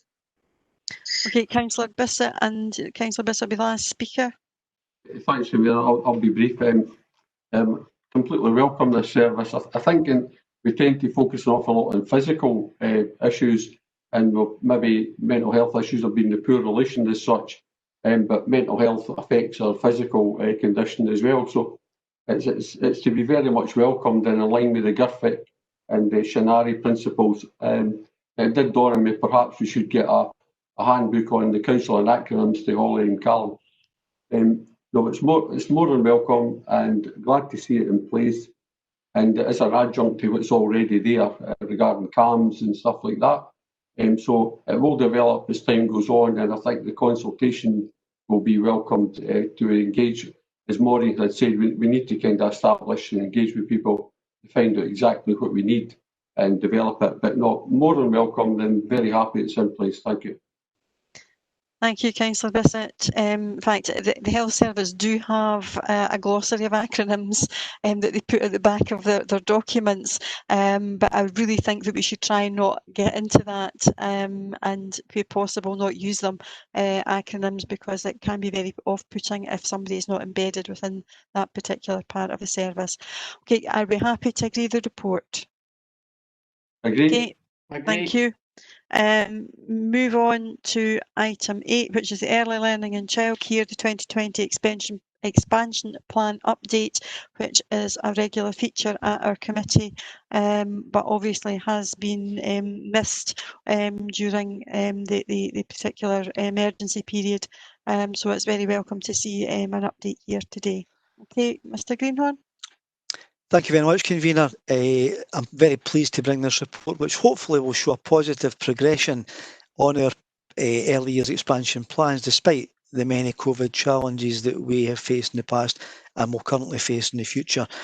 We as a council and the earlier sector overall has reacted very pragmatically and proactively to this. And a personal hello to both Holly and Callum. Your presence here is very welcome indeed, and I'll try to avoid any acronyms if I can do it possible. The purpose of the report, members, today is 5 purposes. There are 5 bullets outlined in section 1. 5 recommendations before the executive today. They're outlined in section 2.1. I'll return to them at the end of the report. Section 3 considers the background. It's hard to believe that 9 months have actually elapsed since we last sat as a early years and child young persons executive to consider these plans.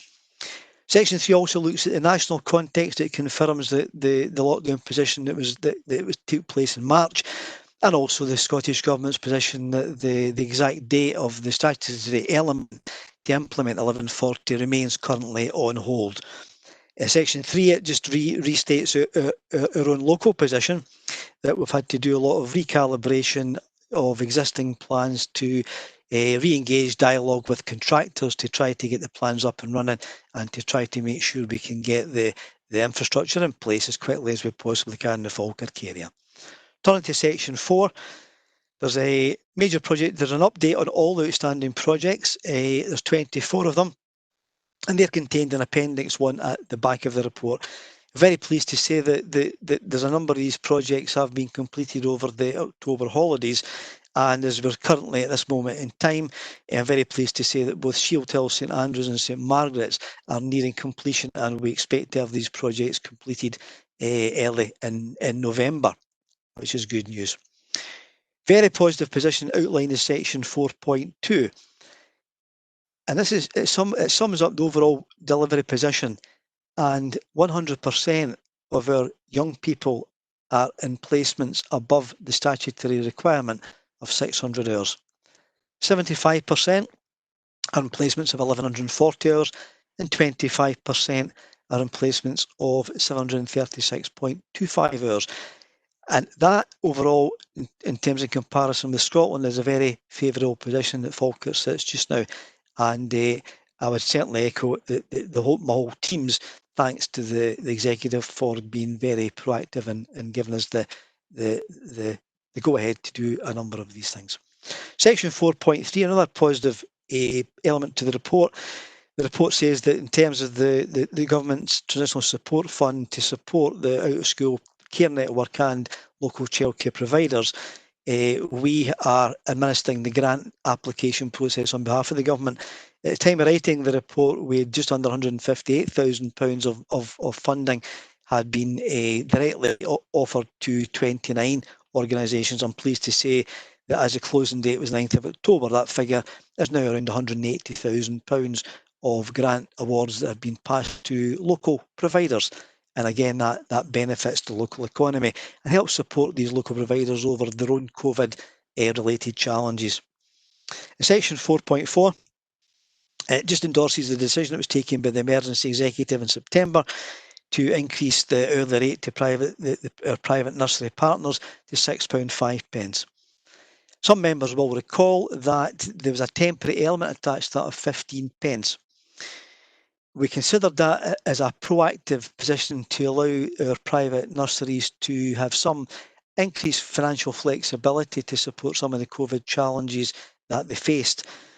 The government then announced the Transitional Support Fund, which again was with the same aim in place. So the proposal that's before the members today is that 15p, which is always a temporary short-term allowance, is removed from the 1st of December. It would allow still the private nurseries to have 3.5 months of that additional funding. In addition to that, they will have benefited from the Transitional Support Fund that I alluded to earlier on. Section 4.5 confirms 94 childminders now have partnership agreements with the council. A very, very positive message here. And currently we've got 57 in use. That number is rising daily. 4.6 outlines our blended learning approach. And there's two elements to this. One is the requirement for the government that funding follows the child, and the fact that blended learning allows parents to choose up to two different methods of childcare providers to deliver 1140. The COVID challenges are in that because we're having two blended learning approaches. Sometimes that there can be a challenge in terms of the COVID position. So the report just simply states that is still a challenge given the COVID situation that we face. However, there's been no direct experience of anything that's been reported back untoward in that. 4.7 confirms the government have delayed, and quite rightly given the COVID position, the implementation of new guidelines for school meals and snacks from August 20 on to Easter 21. Section 4.8, in response to a member inquiry at the group, and it probably was a year ago the member actually raised the inquiry, I think it was November 2019. Appendix 2 shows a summary of the ELC establishments and their availability for community use. Again, the community use is restricted just now because of COVID, but we would reconsider and we'll be adding to that list as we go through our expansion plans.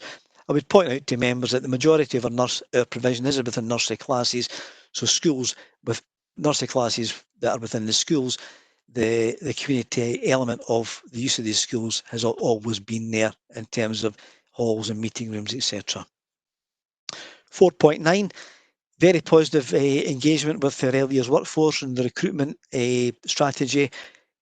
About 85 FT staff were taken on Easter in the summer period, and that brings the total number of the workforce when all the recruitments are done at this point in time to around 560.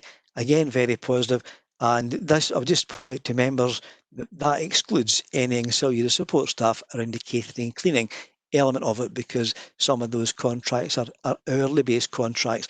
But for the next report in December, I will try to give a fuller picture of that. Again, 4.10 in response to a member inquiry around actions that have been taken to mitigate child poverty. There's 5 specific actions that have been outlined in that section that shows the positive and proactive manner in which we've tackled child poverty within the overall project. 4.11 confirms the remaining commitment and communication is ongoing on a monthly basis with the government, COSLA and Scottish Futures Trust in terms of overseeing where we are with our expansion plans. 4.12, and again in response to an inquiry from members, we had a very positive engagement, and it probably ties in with some of the communication and consultation questions that were raised earlier in the meeting, that we had decanted almost all of our central early years team out to the Howgate Shopping Centre to actually meet with parents face to face, to tell parents what blended learning was, to show them what we could offer. Unfortunately, we had to cut it short because of the lockdown position, but during that 6-week period that they were there, it was a very positive engagement. It's something that if we had the chance, we would probably do that again. That face-to-face involvement also allowed us to bring some people in the workforce into the workforce from other sectors as well. 4.13, this ties very neatly into my colleague Mr Mackay's presentation, and also Ali Walls's presentation, into the support, the resources being given to support children with additional support needs. And the work that's ongoing just now will have to dovetail into the mental health approach that David outlined, because I think it was Councillor Alexander pointed out that this has got to be an integrated early intervention approach across all the sectors. And I'm very pleased to say that members will recall the allocated resource to allow us to do this within the early years sector. What we've got with David's report is that we need to expand this and make sure all of this comes together as one strategic aim for the whole service to develop and support children with any kind of needs, mental health or additional support needs. So this is a very positive contribution as well. 4.14 just outlines an Audit Scotland report that was published in March of 2020, a long time ago. It summarises there was 5 key messages, there was 5 recommendations from Scottish Government, there was 5 recommendations for both Government and councils. In the report, I said I used the phrase somewhat diluted, and I used that phrase mainly because the report was really looking at the criticality of certain aspects of infrastructure plans that would enable delivery in August. Because the August delivery has now been put on hold, a lot of these plans and aims have been left in abeyance just now. Some of the recommendations for local government were around contingency planning, which we do. They were looking at the temporary registration of premises by the Care Inspectorate. We engage them and we do that continually. There was 2 areas of concern around the workforce expansion. We've done it very proactively in Falkirk. We've not had any issues. We've got the workforce in place at the right time, and we hopefully will continue to do that. And one of the other aspects was around parental communication. Again, the reference to the Howgate experience all ticks the boxes here. I will, however, do a bit more information on that if members want in the next report that just summarises it, and I'll also include a link to the actual report itself, which is 32 pages. Turning now to Section 6, looking at the financial and resources. The Section 6, I'd have to say that it's quite light just now, because Section 6 just shows out the sum of the resources that we've got available in the current financial year, both in terms of revenue and capital. The next report that's due before the executive will be in December, and by then I will expand this out to give a more fuller picture of where we are in terms of revenue and capital. It was very difficult to do at the time of writing the report because a lot of the recruitment was still to be processed through our systems, and at the time we were still engaging in assessing tender and work in terms of the capital contract. But a fuller an expansion of that section will be in the next report. Turning now to Section 6.3, and it would be absolutely remiss of me not to point out that the key risk that the whole project faces is to do with the COVID and lockdown position. However, we're in a strong position to tackle it just now, and fingers crossed it will remain that way going forward with the project. But nonetheless, it does remain a risk in terms of local projects, wider projects, national projects, and the Falkirk area overall. In conclusion, I would say that officers were very disappointed. That we're a sense of frustration because we're so near and yet so far. The plans were in place for an August 20 delivery, but unfortunately the COVID and the lockdown position happened. But nonetheless, the officers remain very positive in frame of mind to make sure that we deliver the projects as quickly as possible. The government haven't set a national target date. They've said that they'll give 6 months notice from that, and they're going to review that position towards the end of this calendar year. In terms of I'm very pleased to put forward the 5 recommendations outlined in section 2.1 to the executive today, and I will do my best to answer any questions in the report thereafter. Thank you, Gary. I think it's good to see that we're on track and the progress has been made. I'll go to Councillor McHugh. Thanks, Convener, and thank you, Sir Greenhorn, for yet again an excellent report. With regards to the open comments from our convener, as far as this item's been on our agenda for quite some time, I am so looking forward to it not being on our agenda anymore. I'm so looking forward to us, hopefully this time next year, saying, ELC, we've done it, and moving forward. I'd like to highlight, just as Gary was saying, 7.1, yep, it's been challenging. Yes, it's been disappointing, but I would like to recognise right now how hard the team has worked, you know, to keep things going, to keep pushing things forward at a time where it's been very, very difficult. And I'd like to also say thank you very much, a special thank you from Councillor Bowes. He asked me to say a huge thank you because he is well aware of the difficulties within the construction business and world at the moment, and for us to be pushing forward is a great achievement. So thank you from Gary to Gary, and thank you from myself. I'd like to also go to 4.9 in the report. As Mr. Greenhorn's already mentioned, the workforce, we have continued to employ people. We have brought on more people at a time where people are losing their jobs. We have got stability there for those that are being employed, and I think that's excellent. It's also providing the necessity childcare and education that families need, so they can then look at what their positions are in the workforce and in further education for them to improve their possibilities within the career and workforce moving forward. So yet again, another excellent progression. Other than that, I would just like to say thank you so much for everyone's input, and thank you that as our nurseries started to reopen again and the concerns that were around that we give, that the department gave as much support and confidence to our families to allow our children to get back there. And obviously the poverty side of things, where we've put measures in place and that our children are safe within our childcare settings, and also getting something to eat as well. Thank you. I'll move this report. Thank you, Councillor McHugh. Councillor Alexander.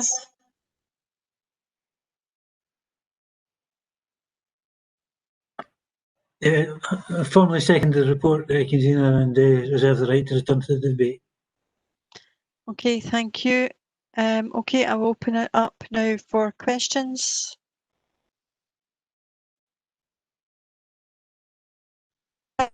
Project. Hi there. Yeah, just more a comment rather than a question again. Just about consultation with parents. So I suppose 4.12 and 4.13. I think it's really good to hear that you actually took consultation out, you know, going to the Howgate. I would hope that if the opportunity arises, this kind of thing is done more often, and maybe consider different venues. Can't actually remember the last time I took my children up to the Howgate. I'm thinking more sports centres are a good place, soft play. These kind of places is probably where you will get a lot of families. Yeah, going shop with the kids is not a relaxing, enjoyable experience. So in terms of 4.13, again, I think that was something I had mentioned before about the fact that Falkirk doesn't have an early years provision for children with additional support needs. So it's good to read that you are currently considering options. But again, I suppose this is a question: how are you engaging with parents? You know, again, I've said, you know, these families, sometimes they don't even get to go to nursery because the nursery doesn't have the provision for them. So how are we engaging with these families? There are also quite a lot of families who don't have good relationships with schools, you know, so we can't just go through those traditional routes of getting those parents. We do need to think, you know, out with, and I suppose that's when I would encourage the use of social media, you know, Twitter, whoever's on Falkirk Council Twitter just now is just amazing, you know. Don't hide things on the website, you know, because parents don't really go looking on Falkirk Council website. We rely on information getting to us easy, and a lot of us are rely on social media. So can this be used more to engage with parents? Thank you. Okay, thanks. Robert, do you want? Yes, if I could. Although the committee might not be particularly cited on this other than the members, but Falkirk Council within its change programme is looking at something that we call the strategic property review, and one of the things that we also have is a project called Succeed Today, Excel Tomorrow, where we are looking at what future provision of education and early years services might look like in the future. And one of the projects that's under consideration would address what Karen has just highlighted, which is that currently we don't have a dedicated early years additional support needs provision, but it's our aspiration to develop what we're referring to as a 3 to 18 additional support needs campus. And there has been some early consultation with some of the parents at the existing Karen Grange in terms of our review of ASN, but it would be our intention as we move to a more formal consultation on the creation of a 3 to 18 campus that we would be engaging more widely with early years parents whose children have additional support needs. Thank you. Okay, thanks, Robert. I think it's an early can, but I think there is some work being progressed there, and feel free to feed in if you've got any views directly to the director and how you might see that developing. Okay, I've got Nigel Harris.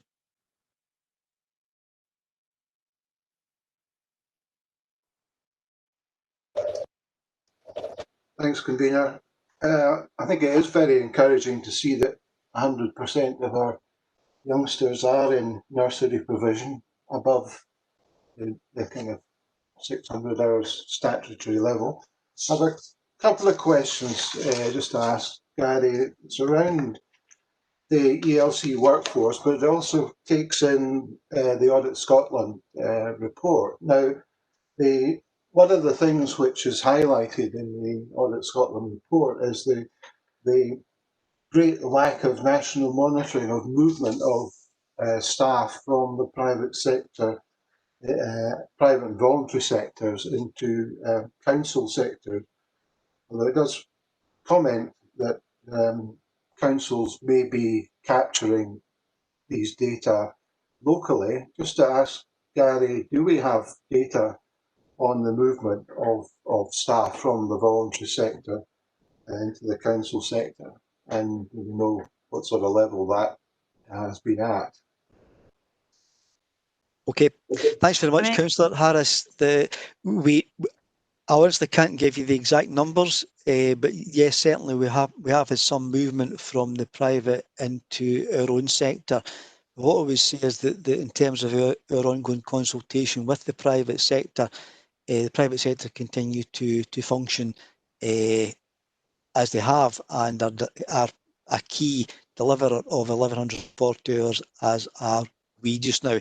And I think if there was any issues that around their own workforce, our own consultation meetings would have picked it up. So I can't report that we've picked up any major problems, but I certainly don't know the exact number, but I can confirm there has been a migration from the private sector into the council sector in a number of cases. Yeah, I'm encouraged by that. The other thing that is highlighted in the report, in the audit report, is that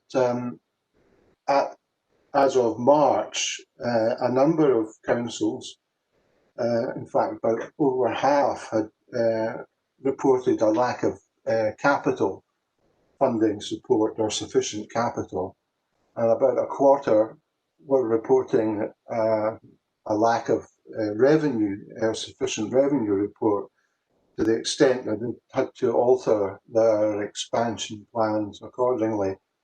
Am I right in assuming that Falkirk Council didn't fall into one of those two groups, or have we had to alter our expansion plans to take into account of sufficient funding or lack of sufficient funding? Okay, thanks, Councillor Harris.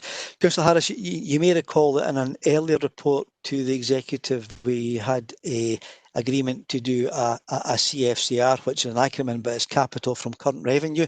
So we proactively ring-fenced an element of our revenue to help support the capital pot that we had to help offset any particular challenges around the capital in the construction industry and around COVID. What I will do, as I said earlier on, in the December report, I'll give a more fuller and a lot more transparent picture of both the capital and revenue sector. But overall, what I can confirm to members at the current moment is that within the overall quantum of funds that we've got for both capital and revenue, I'm professionally and personally confident that we'll deliver the plans within the monies that we have been earmarked. Thanks, Guy. Thanks, Convener. Okay, Councillor Nimmo. Thanks, Convener. I've just got a couple of questions for Gary to hopefully answer. This is obviously a Scottish Government flagship policy, and prior to COVID, it was fully funded by the Scottish Government, although the funding was ring-fenced. The first question, is this still being fully funded by the Scottish Government? And is the Scottish Government going to underwrite any additional costs attributed to the COVID situation? If you could maybe answer that first, Gary. Okay, thanks, Councillor Nimmo. And again, a very pertinent and relevant question, I would have to say. So there's two parts to the question. The first part is it fully funded? Yes, it is fully funded. The ring-fence funding element remains in place for the next financial year. Then after that, it would be the expectation that those monies, the revenue money, would be effectively mainstreamed under our GEE settlement, which is our main budget settlement. In terms of the COVID-related pressures, the government have issued several tranches of money around to meet COVID-related pressures. So our first port of call in any COVID-related pressures to use these additional pots of money first. And certainly, I would be wrong to report any negative impact on the financial position of the early years programme going forward, because any additional purchases, for example, of PPE material, the purchase of that has been allocated against the additional money the government's given for COVID-related pressures. And I would have to say that we're currently looking at the overall expenditure on COVID-related pressures, but certainly at the moment, the project itself hasn't been hampered by that. Okay, thanks for that reply, Gary. My second question relates to the 24 projects that are detailed in the paper. I think they're listed in the annex. I'm really disappointed to see that the Calendar Park Nursery isn't included in that list. Now, I know we took a decision previously to park that at the time because of the money that was needing to be spent on the property to upgrade it. There was big problems with the roof and water penetration. We own the building, and it makes sense to keep this as a nursery. It's a purpose-built nursery, so it would be cost-effective, in my view, to have the money. Sorry, Ali, can I just stop you there? It is actually included in the report. I never saw it in the list at all. Calendar Park ELC officers are currently reassessing the work required to bring the property up to acceptable standards, provide the cost estimate for the work. Okay, I apologise, I missed that. I never saw it in the list. Sorry for butting in. Okay. Thanks, convener. That's my questions. Okay, right. Thank you, Councillor Kerr, and then Councillor Munro and Councillor Bissett. Thank you, convener. A couple of questions for Gary, if there's in mind. On page 28, 4.5, the childminders, it's great that we've now got 94. There is areas in my ward where we struggle to get childminders. It's putting people off the companies to live and move for the villages. Is there any work being done to encourage people for these areas? That's my first question, Gary. Okay, thanks, Councillor Kerr. Again, a very pertinent, relevant question, and a question that we often ask ourselves, particularly in terms of rurality and addressing the demand in rural areas, like yourself, Councillor Kerr. We're working closely with SCMA, as we've mentioned before, in terms of the recruitment of childminders, and it's a point that I'm happy to take to the SCMA to see if there's anything that they can do proactively to encourage the recruitment of childminders in some of the rural areas that we are identifying a demand. And again, this is, as a project evolve, this is the area that we will be looking at. We'll be looking at the demand in each of the ward areas to see if there's any particular nuances or any shortfall in demand that we could address by, for example, as you suggest, Councillor Kerr, making sure that we've got a sufficient childminders in the area. So I'm happy to ask the question to the SCMA, see what they're doing, work with them, and we can report back fully to that in the next report. Thanks, Gary. Sorry.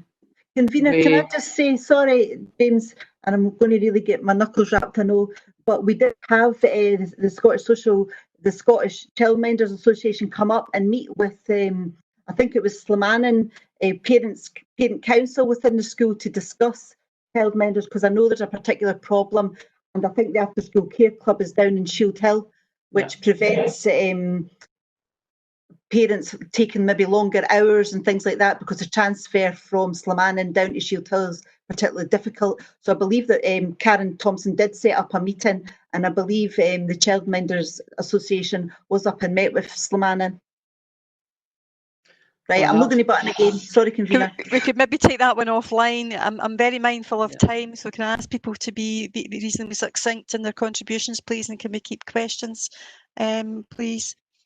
James, did you have anything else? Yes, convener. Yeah. And my last one was just a question. So this one will just be another question. Thank you.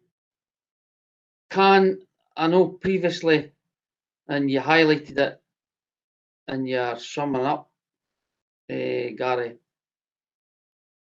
when I was on the education executive previously, at the start, each project had a caution against it. Is this something that you can bring forward at the next reports? I know the COVID has put some of these projects behind, but it was nice to see where each project sat, monetary terms, going forward, and you've done it in a detail where it's very easy to understand. I don't know if that's what you meant by the report in December or no. I'm happy to consider how we do that in the December update, Councillor Kerr. I would just make the point that often some of these projects, you might spend 10,000 on one project to deliver it and £1 million on another. It's not the projects are delivered by the need in the local infrastructure in that area, and it's not often led by finances. I didn't want to get into a particular debate about the investment in each word. Yep. That's not what I was meaning. I was meaning, say, Shield Hill had £1 million to spend in it. So much was already spent. This is what we need to address. Here's the figures that we've got to do it, just in case there is shortfalls. I'm sure that's what came before. I'm not bothered what it costs. We just want them done. Okay, I'm happy to consider how we do that and bring our make sure it's an addendum to the December report, Councillor Kerr. Thank you. Last question, convener, we'll be quick. on page 15 where it says that early years establishments that can be used for community use. Will there be a report brought forward of how this will work, how the bookings will work, times, the costing for these meetings? Is that something that we'll bring forward? And again, I'm happy to do a bit of work on that to bring forward a bit more information on that in the next paper again, Councillor Kerr. As you'll appreciate, we're in the COVID position just now, so it's not easy to do that just now. But again, once we get the fuller position known, I'm happy to take it and I welcome your comments. Thank you, Convener. Thank you, Gary. Okay, Councillor Munro. Thank you, Convener. Appendix 1, I spoke to Gary about this yesterday, because although it lists all the projects or facilities where work is still to be carried out, it doesn't provide us with any indication of costs for all of the schools, just a few of them.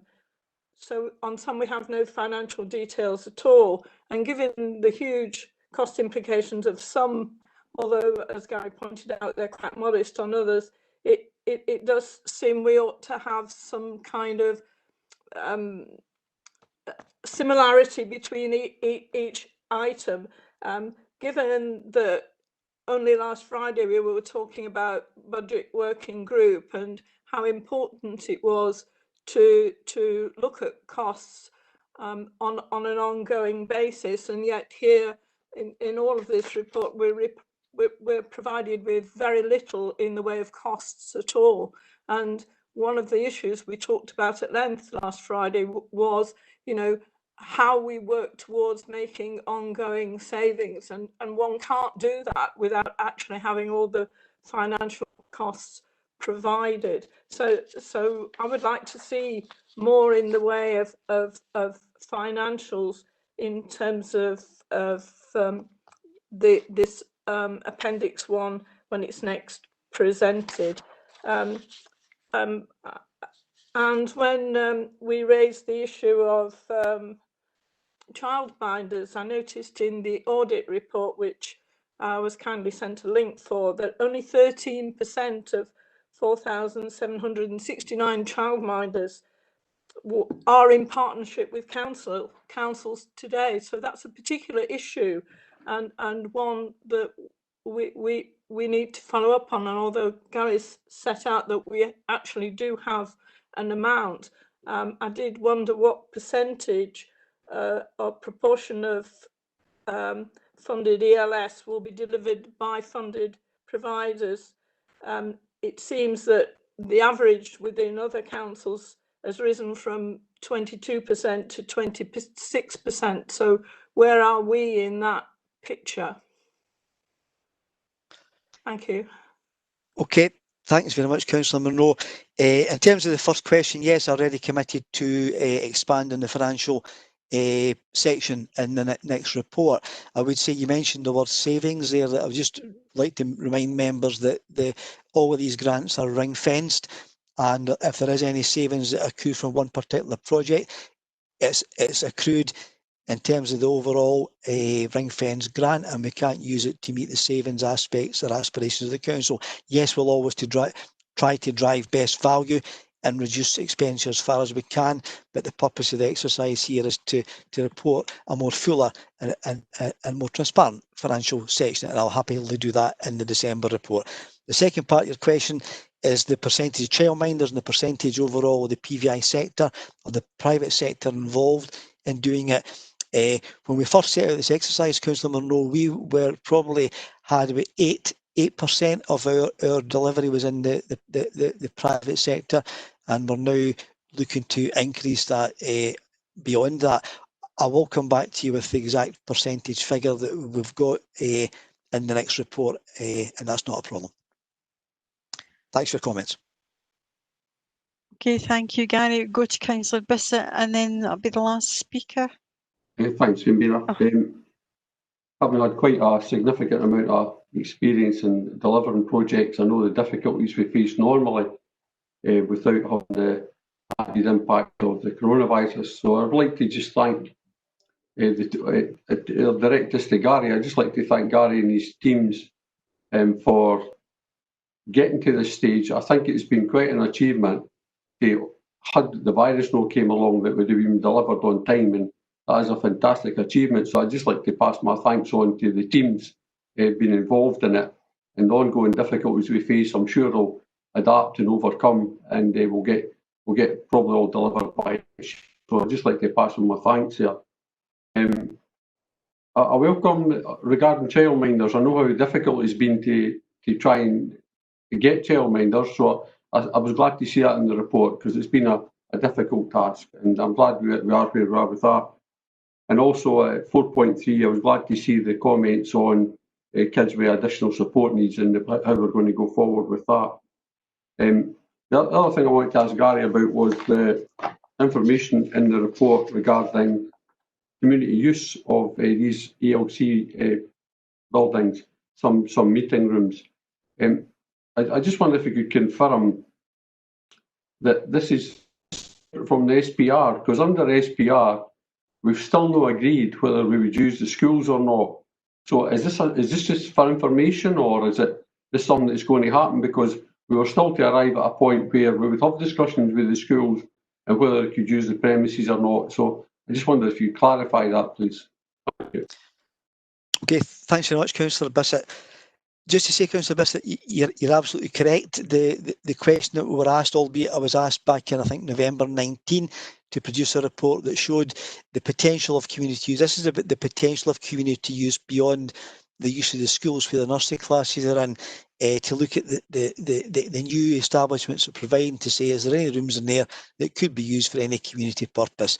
But you're absolutely correct. This has to be looked in the context of the wider SPR aspirations and aims, to see if we want to use these facilities, what we want to use it for, and when we want to open them up to it. So you're absolutely correct, and hopefully at a future meeting we'll be able to align the SPR aims and ambitions with the availability of the rooms that we've got in the new establishments that we've created, and bring forward some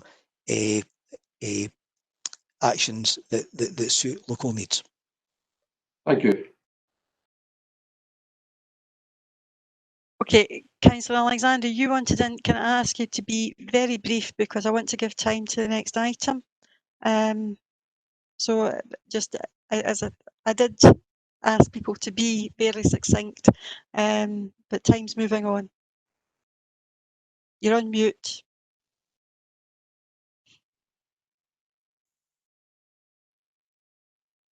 You distracted me there, Convener. The two very short questions for Gary. The first is he absolutely certain that he's as close as we can possibly get to having a final figure of capital expenditure? Because as we know, we can borrow money, the Scottish Government can't. So once the grant is gone, it's gone. The second question is there's estimated to be 250 jobs created in this particular programme. Can I ask if there's been any calculation done as to the boost that the local construction industries received from this particular programme? Okay, thanks for the questions, Councillor Alexander. I'll do my best to answer them.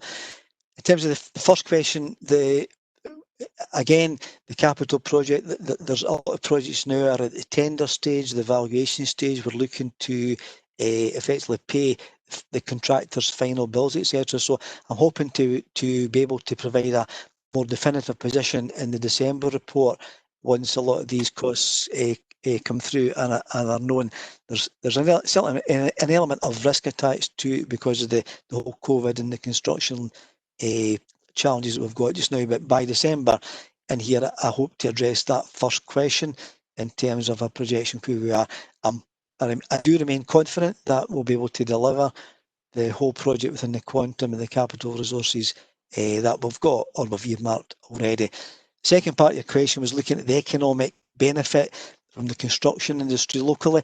Unfortunately, I have to put my hand up here to say I don't know the answer to that.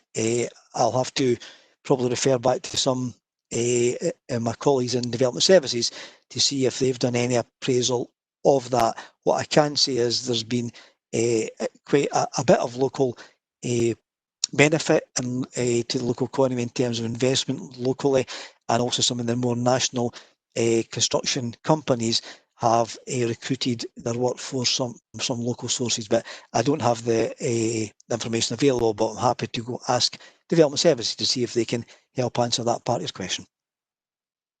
Yeah, thank you.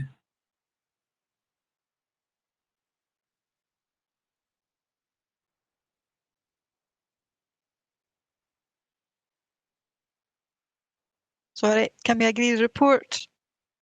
Yeah. Okay, thank you. Move on. Robert, you wanted to come in? It was just to make some opening remarks before the next report, convener, which David's going to present, if you've moved on to that item. Yep, we're just going to move directly on to item 9, the Scottish Qualifications Authority.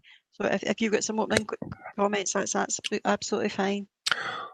Okay, thanks, convener. Ordinarily, when this committee meets, we would, following the publication of the Scottish Qualification Authority results in August, we would always bring a report in September, and that report outlines the results that have been achieved in Scottish Qualification Awards in Falkirk schools following the exam diet. What subsequently happens is that we take a report usually to the March committee, which gives a much wider comparison of how Falkirk's done in comparison to our virtual comparator, our regional improvement collaborative partners, and indeed Scotland. So attached to the report that David's just about to present is a report that had been prepared for the March committee. So that report gives the detail of how Falkirk's doing against others, whereas the report that David's just about to present is the outcome of the Scottish qualifications that have just passed. David will go into some detail about the process that has been much heralded in the media in terms of what happened with the Scottish qualification results this summer, and will explain why the improvement is significant in terms of some of the tables within the report. Thanks, convener. I'll pass over to David. Okay, thank you, Robert. And I'll just go to David Mackay to present the report. Thank you, convener. And thanks, Robert. Obviously, Robert's kind of given a kind of a good introduction there in terms of actually where we are in the status of the report in the appendix, which I'll touch on later on.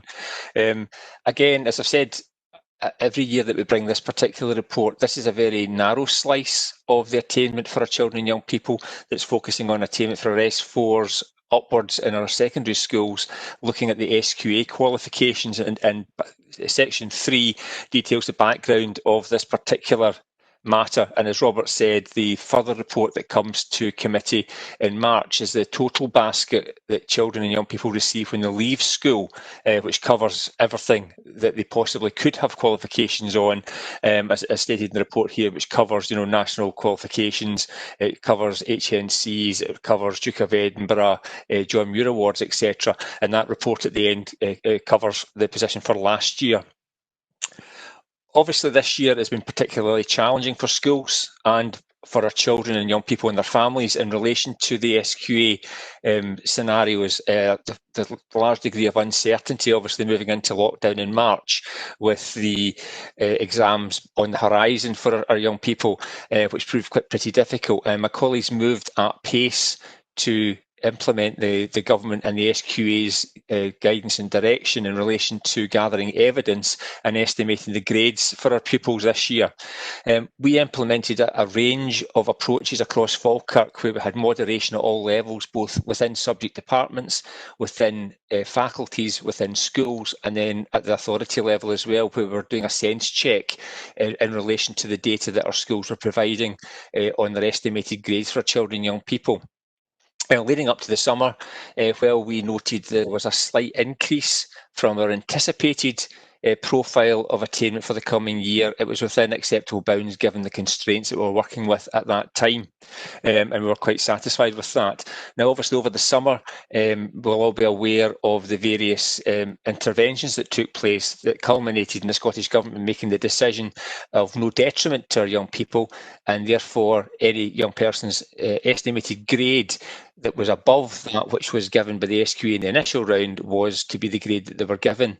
In addition, no young person that had received an increase in grade through the SQA's own moderation was then detrimented either. So again, what we got this year was an artificially high set of results, but again, we were anticipating a broad range of increase across all of our schools and all of our subjects this year, in line with our previous 3 years track record in SQA.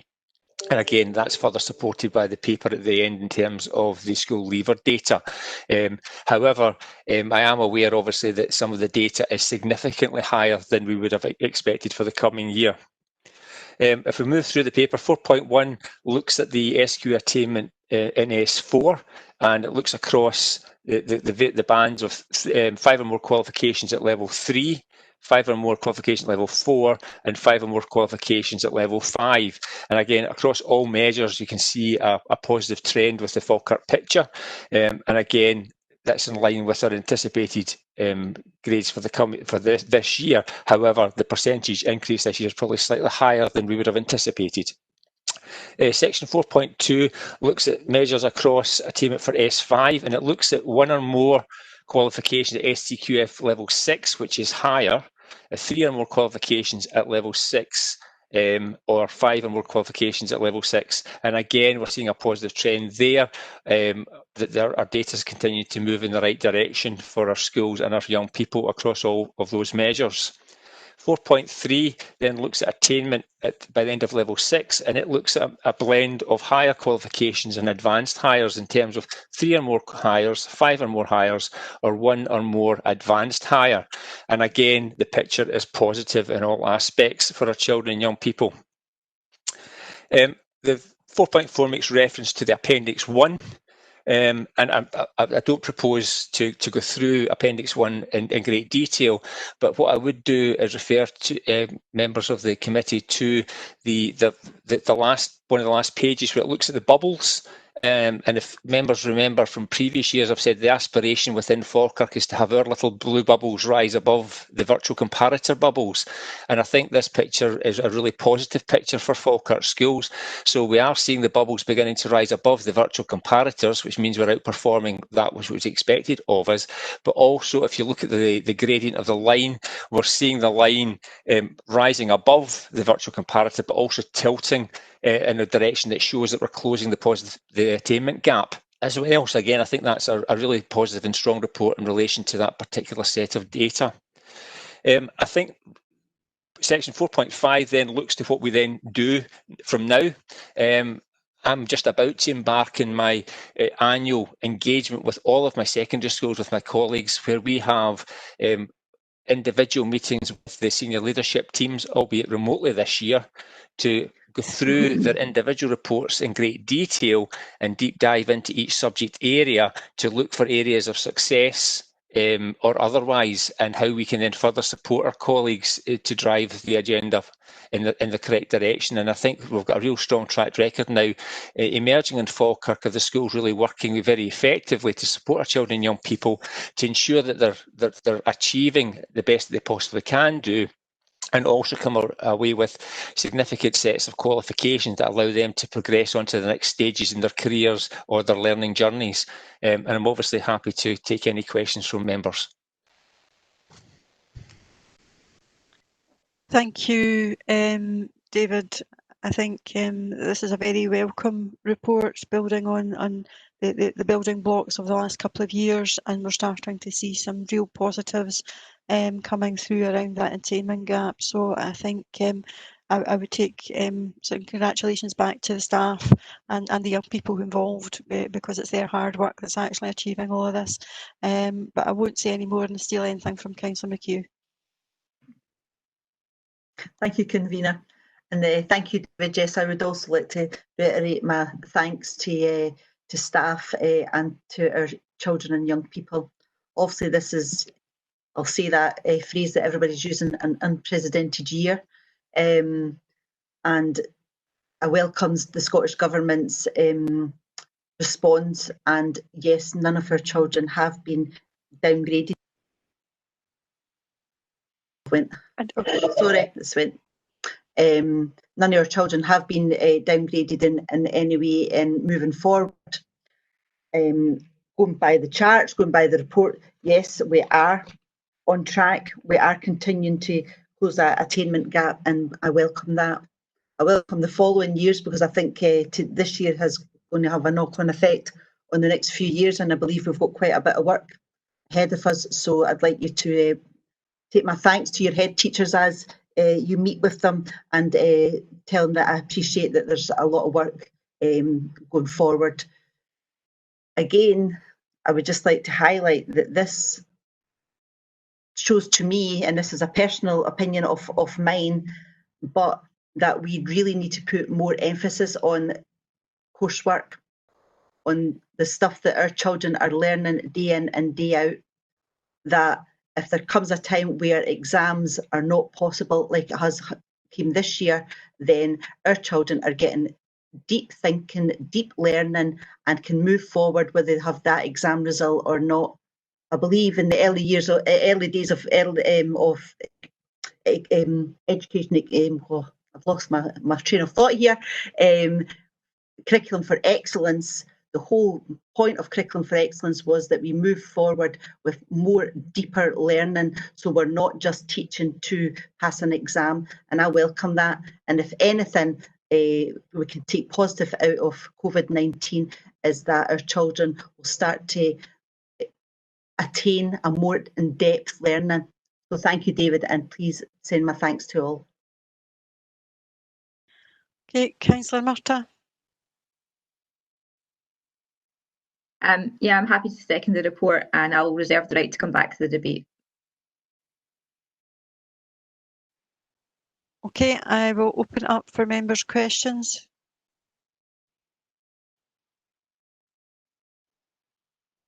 Okay, Councillor Kerr and Councillor Nimmo. Thank you, Convener.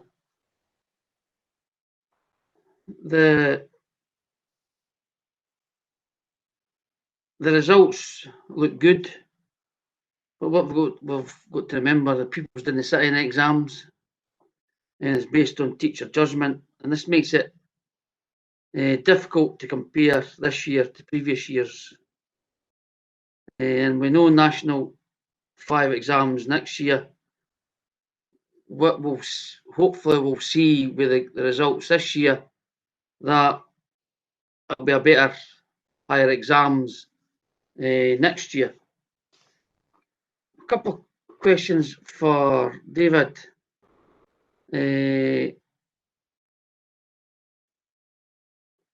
will we're talking about blended learning in a previous meeting.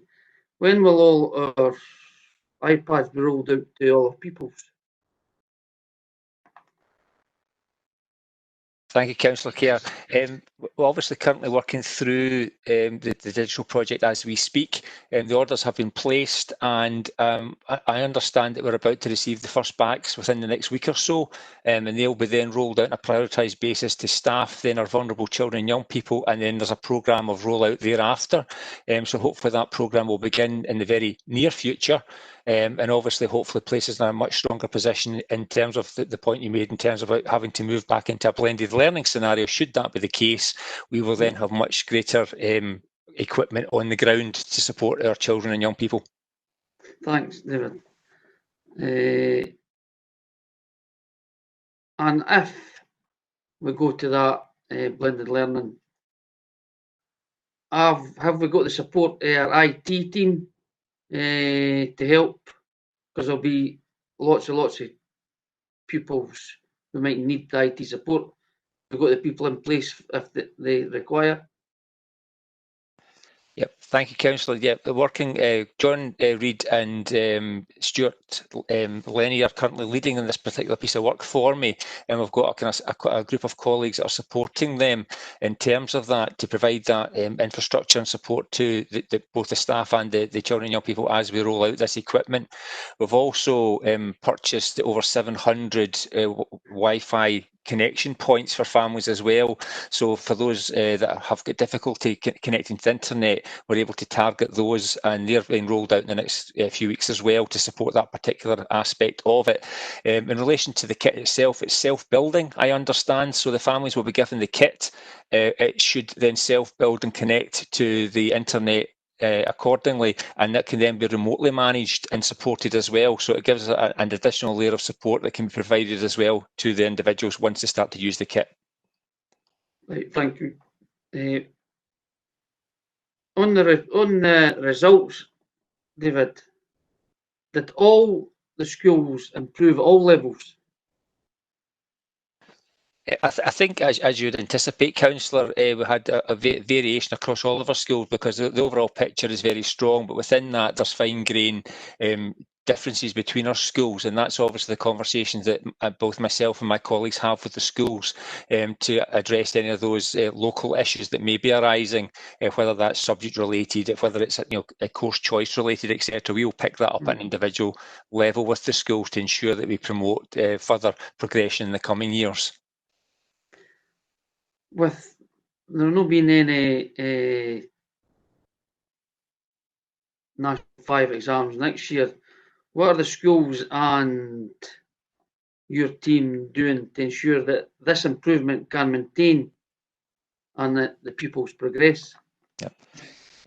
I think obviously we're working very closely with our schools. The SQ have announced that the National 5s will be through teacher judgment again this year, with the higher and advanced higher hopefully having an exam, but obviously we're working with schools as well to ensure we've got a fallback position just in case the national position does change, and that we have then to rely on teacher judgment for the higher and advanced higher as well. So I've got my service manager and my team of team managers working very closely to support our colleagues. We're engaging regularly with the head teachers. They are obviously got various discussions and processes within their own school to support their colleagues as well, and collectively I'm confident that we're in a strong position to progress forward, because again we have got a very experienced and professional workforce in our schools that are more than capable of doing the work they've been asked to. What my job and my team's job is to do is make sure they've got the space in order that they are able to undertake this work. Thanks, David. Last question. As I already stated, that there will be no National 5 exams, and it's likely that the SQA will ask to see evidence that teachers are what their evidence they are using to make estimates. Are we confident that the SQA will only change or downgrade our pupils' estimates? I'm happy to Rossi Roberts got his hand up here. He may have some information that I don't have. So if you don't mind, Councillor, I'll ask Robert to come in here. That's fine. That's fine. Yeah. Thanks, Councillor Kerr. As you'll know, there was an announcement made by the Deputy First Minister just before the October holidays started about the fact that there's already been a decision taken not to have National 5 exams, and the intention. Robert, you've muted yourself. Thank you. What we anticipate by the end of this week is further information from the Scottish Qualifications Authority about what the process will be for moderation arrangements and the ingathering of evidence that will be used for the National 5 process, and also for the higher process if it is needed.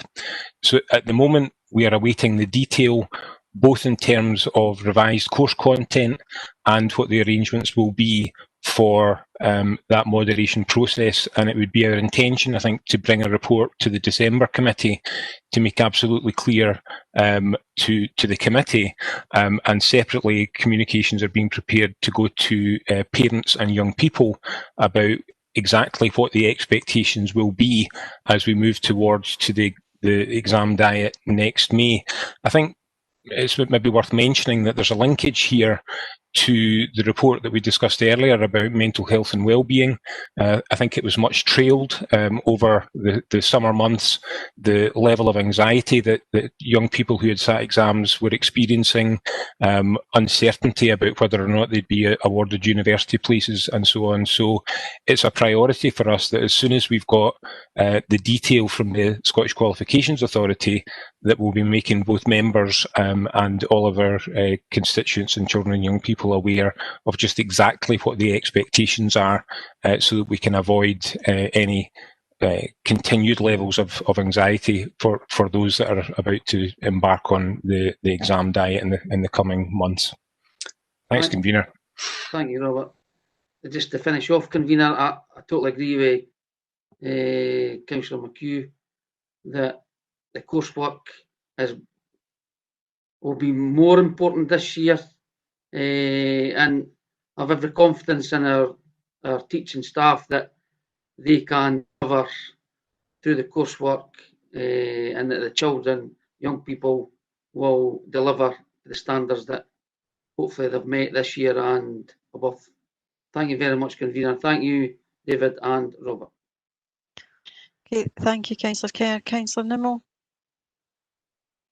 Yeah, thanks, Convener. I'm happy with what Robert and David has said by way of an explanation in relation to this report. There is obviously an inflated performance this year, which is due to the teacher estimates and the SQA modernisation and validation process that's been adopted. And I think there's going to be big changes leading into next year as well, because there's huge implications there for our students. It'll be interesting to see what the comparisons come up with as far as other local authorities are concerned, not just because of the moderation process that's been involved, but when we do eventually get back to the exam timetable, it'll be interesting to see what difference that makes. And the teacher estimates should have been listened to in the first place. If the Scottish Government had listened to the teachers in the first place, there wouldn't be half as much anxiety caused to pupils if the Government had actually listened to the teachers. They're best placed to know what should be happening. So I'll leave it at that, Convener.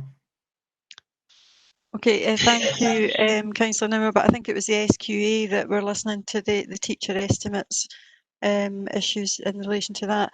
Okay, about Councillor Alexander, I'm just going to be mindful that we hit 1 o'clock and that's the 3-hour standing orders, and if we're not finished then we're due to have a break at that point.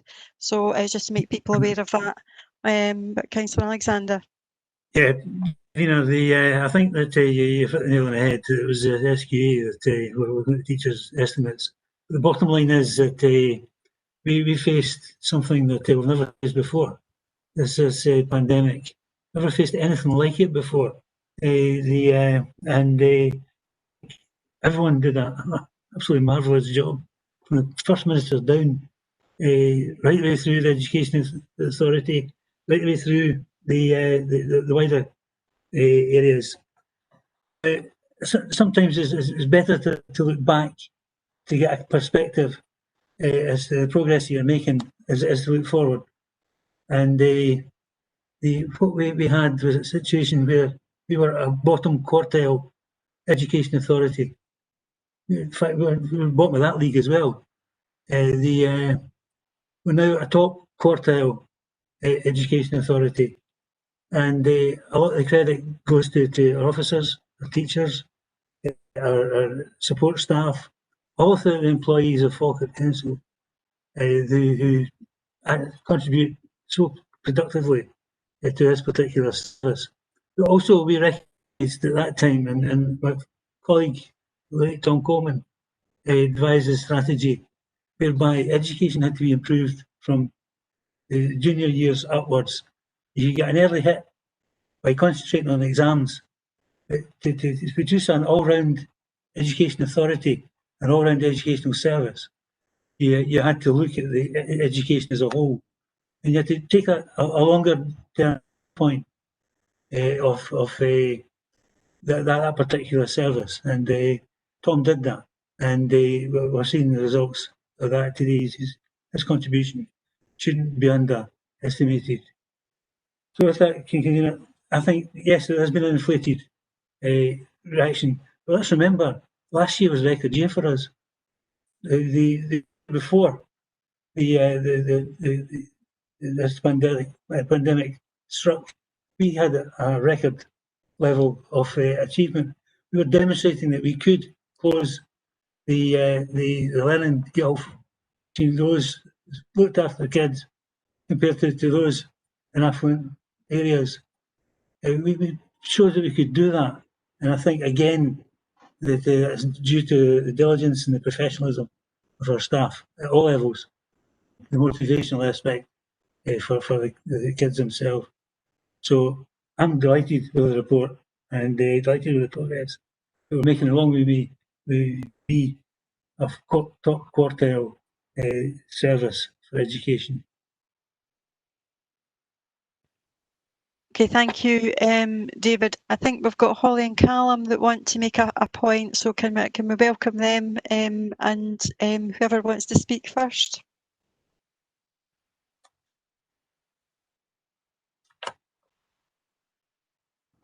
So we were obviously teacher workload is going to be a lot at the moment, because even though the SQ at the moment have said that exams will go ahead, there is obviously still uncertainty that they're not going to go ahead and that teachers will have to use evidence. And we're just wondering that how do we know that teachers will not be overworked, as they've obviously got to prepare evidence for National 5 exams because they're not going ahead, but also they'll have hires and maybe advanced hires classes to also prepare evidence, and it's going to offset a lot of marking, and we were just wondering how that's going to be achieved. Okay, David, that's and Robert, we've got both of you a very challenging question there. I was going to A very good question. Thank you to both of you, because obviously I was quite keen to see if you had any comments on this particular subject, and you've come in with a belter. So it's a really challenging question. I mean, I think that was one of the reasons why the SQA have moved the National 5s to estimates at this time, because there's recognition that as we move closer to the exams, if there was still uncertainty of whether we have an exam or we would be looking at estimates, colleagues would have to be doing both streams of work at this time. So to support staff, that was one of the reasons for that particular decision to be taken early. They've also taken the decision to reduce some of the course content by taking out Outcome 1 for a number of courses at National 3, 4 and 5, and also for the higher and advanced higher, they've looked to take aspects out as well. So we've been obviously linking in with our schools and supporting our schools through that piece of work. But you're right, it will have some additional challenges to staff. But again, many of our colleagues are already gathering this type of information anyway, as you know, in terms of support just in case any one of you so happen not to be presented for an exam. You've got some evidence to fall back in. So again, we're looking to make sure that we link in with our schools, but also we're working with the teachers' unions as well, to ensure that we're listening to our colleagues and acknowledge any challenges that they may be bringing to the table and look to support them in any way we can at this time. Robert, do you want to add anything at this time? No, I think you've covered it, David. Thank you.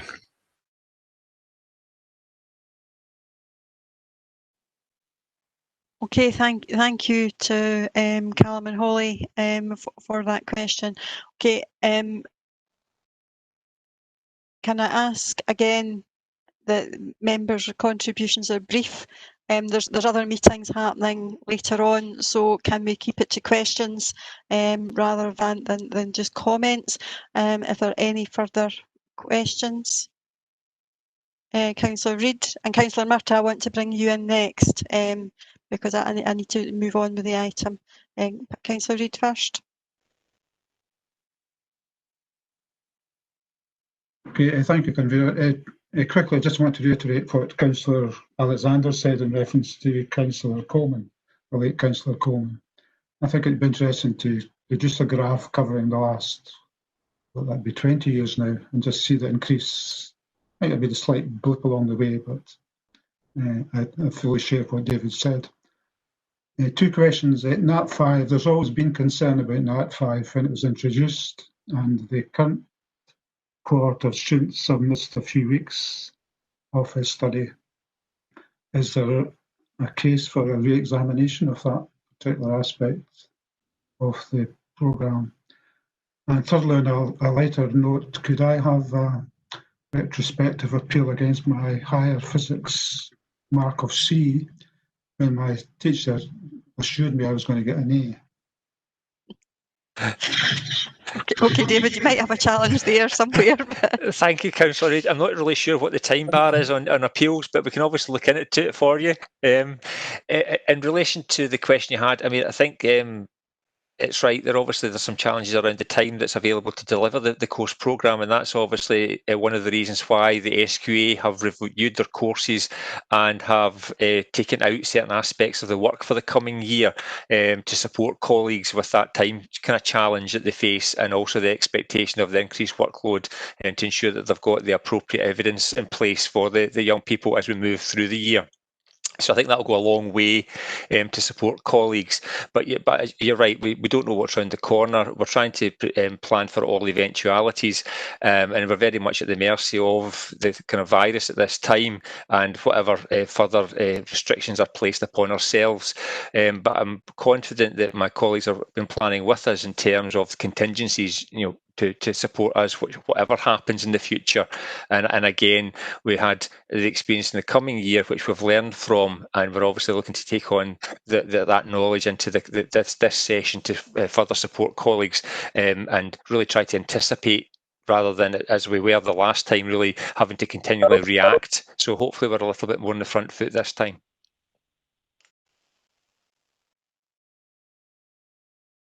Right, thank you. Councillor Murtagh, and make that the last speaker on this item. Thanks, Convener. And I think that the point that David is making there, it's not, we hear a lot about it being an unprecedented situation, but we mustn't forget how unpredicted it was, and how when we came at this situation, there was, we've all had plans for interrupted learning or pandemic flu in the past, but the reality of what we faced instantly at that time was not something that we could plan for. Yes, we have done a lot of learning for that going forward now, and that's why these plans are very welcome, that the NAT5 plans have been in place very early on, and there are those contingencies going on. But I don't think it's fair to say that the results that we see here presented are vastly overinflated or anything of the sort. And yes, in recognising our teacher judgment and them knowing our children best, it's important we emphasise our extreme congratulations, yes, to our staff and particularly to our students who went through something which none of us have had to face as in a time which, and I say as having young children or having children at high school myself and younger children, is extremely challenging at the best of times without a pandemic or anything of the sort. And I don't want anything to take away from their achievements that are here in this report. They're fantastic achievements. They do represent a trend overall over many years, as Councillor Alexander said, and hopefully it will be many years until we see the fantastic hopefully impact that the current change in early years is going to have in the long term on educational results, and let's hope that continues strength to strength. So I wanted to make that point and say that we are obviously putting plans in place that we've learned from, but let's not take anything away from the achievements of our young people and our teachers and all the staff. And I just also want to just very quickly mention that the role of parents in this time as well.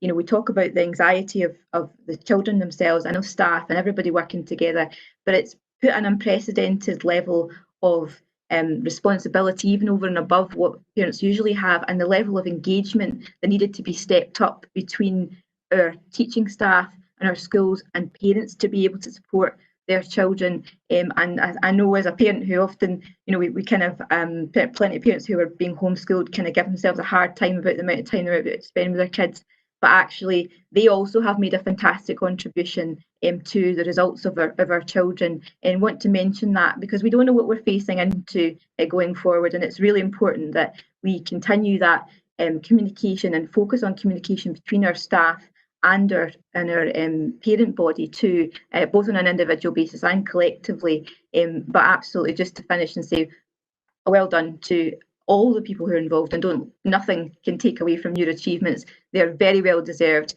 and having seen how hard the children worked from lockdown onwards, it wasn't that learning stopped at all. It continued, and it continued in very difficult circumstances, and everybody should be justly proud of the results that are reflected in this report today. Okay, thank you. Are we all agreed on the report? Agreed. Yeah. Agreed. Okay, thank you. We have got 2 minutes before 1 o'clock. I would like to finish today's agenda. So can I have an agreement to suspend standing orders in order to complete the final 2 items? Agreed. I will ask Agreed. if officers could perhaps waive the right to speak to the report, and we just have any sort of questions to the report, because, as I say, time has become pressured now. So item 10 is the summary of the HMI inspections. This is retrospective and should have gone into the scrutiny, but obviously it's been delayed. Adana, do you want to say a few words very briefly? Very briefly, I'd like to move this report and just highlight that in 3.6 it mentions that there'll be no HMI possibly in the next year coming as well. But I want to reassure everyone and the wider audience that David, thankfully, and his team are in and about our schools at all times, looking at our learning, looking at our quality of learning, and increasing that quality. So that's just a bit of confidence to the wider audience today. I move the report. Okay, thank you, Councillor McHugh. Is there any questions, or is there anyone otherwise minded? Are we happy to agree the report? Seconder. I'm happy to second.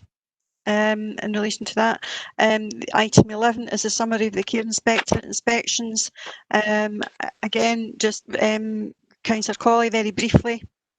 Yes, very briefly, I think just to say what good inspections they were, and I think probably just to also say particularly their unannounced inspections, and that really speaks very well about the care and support that are provided in both of those services. So well done to the staff involved.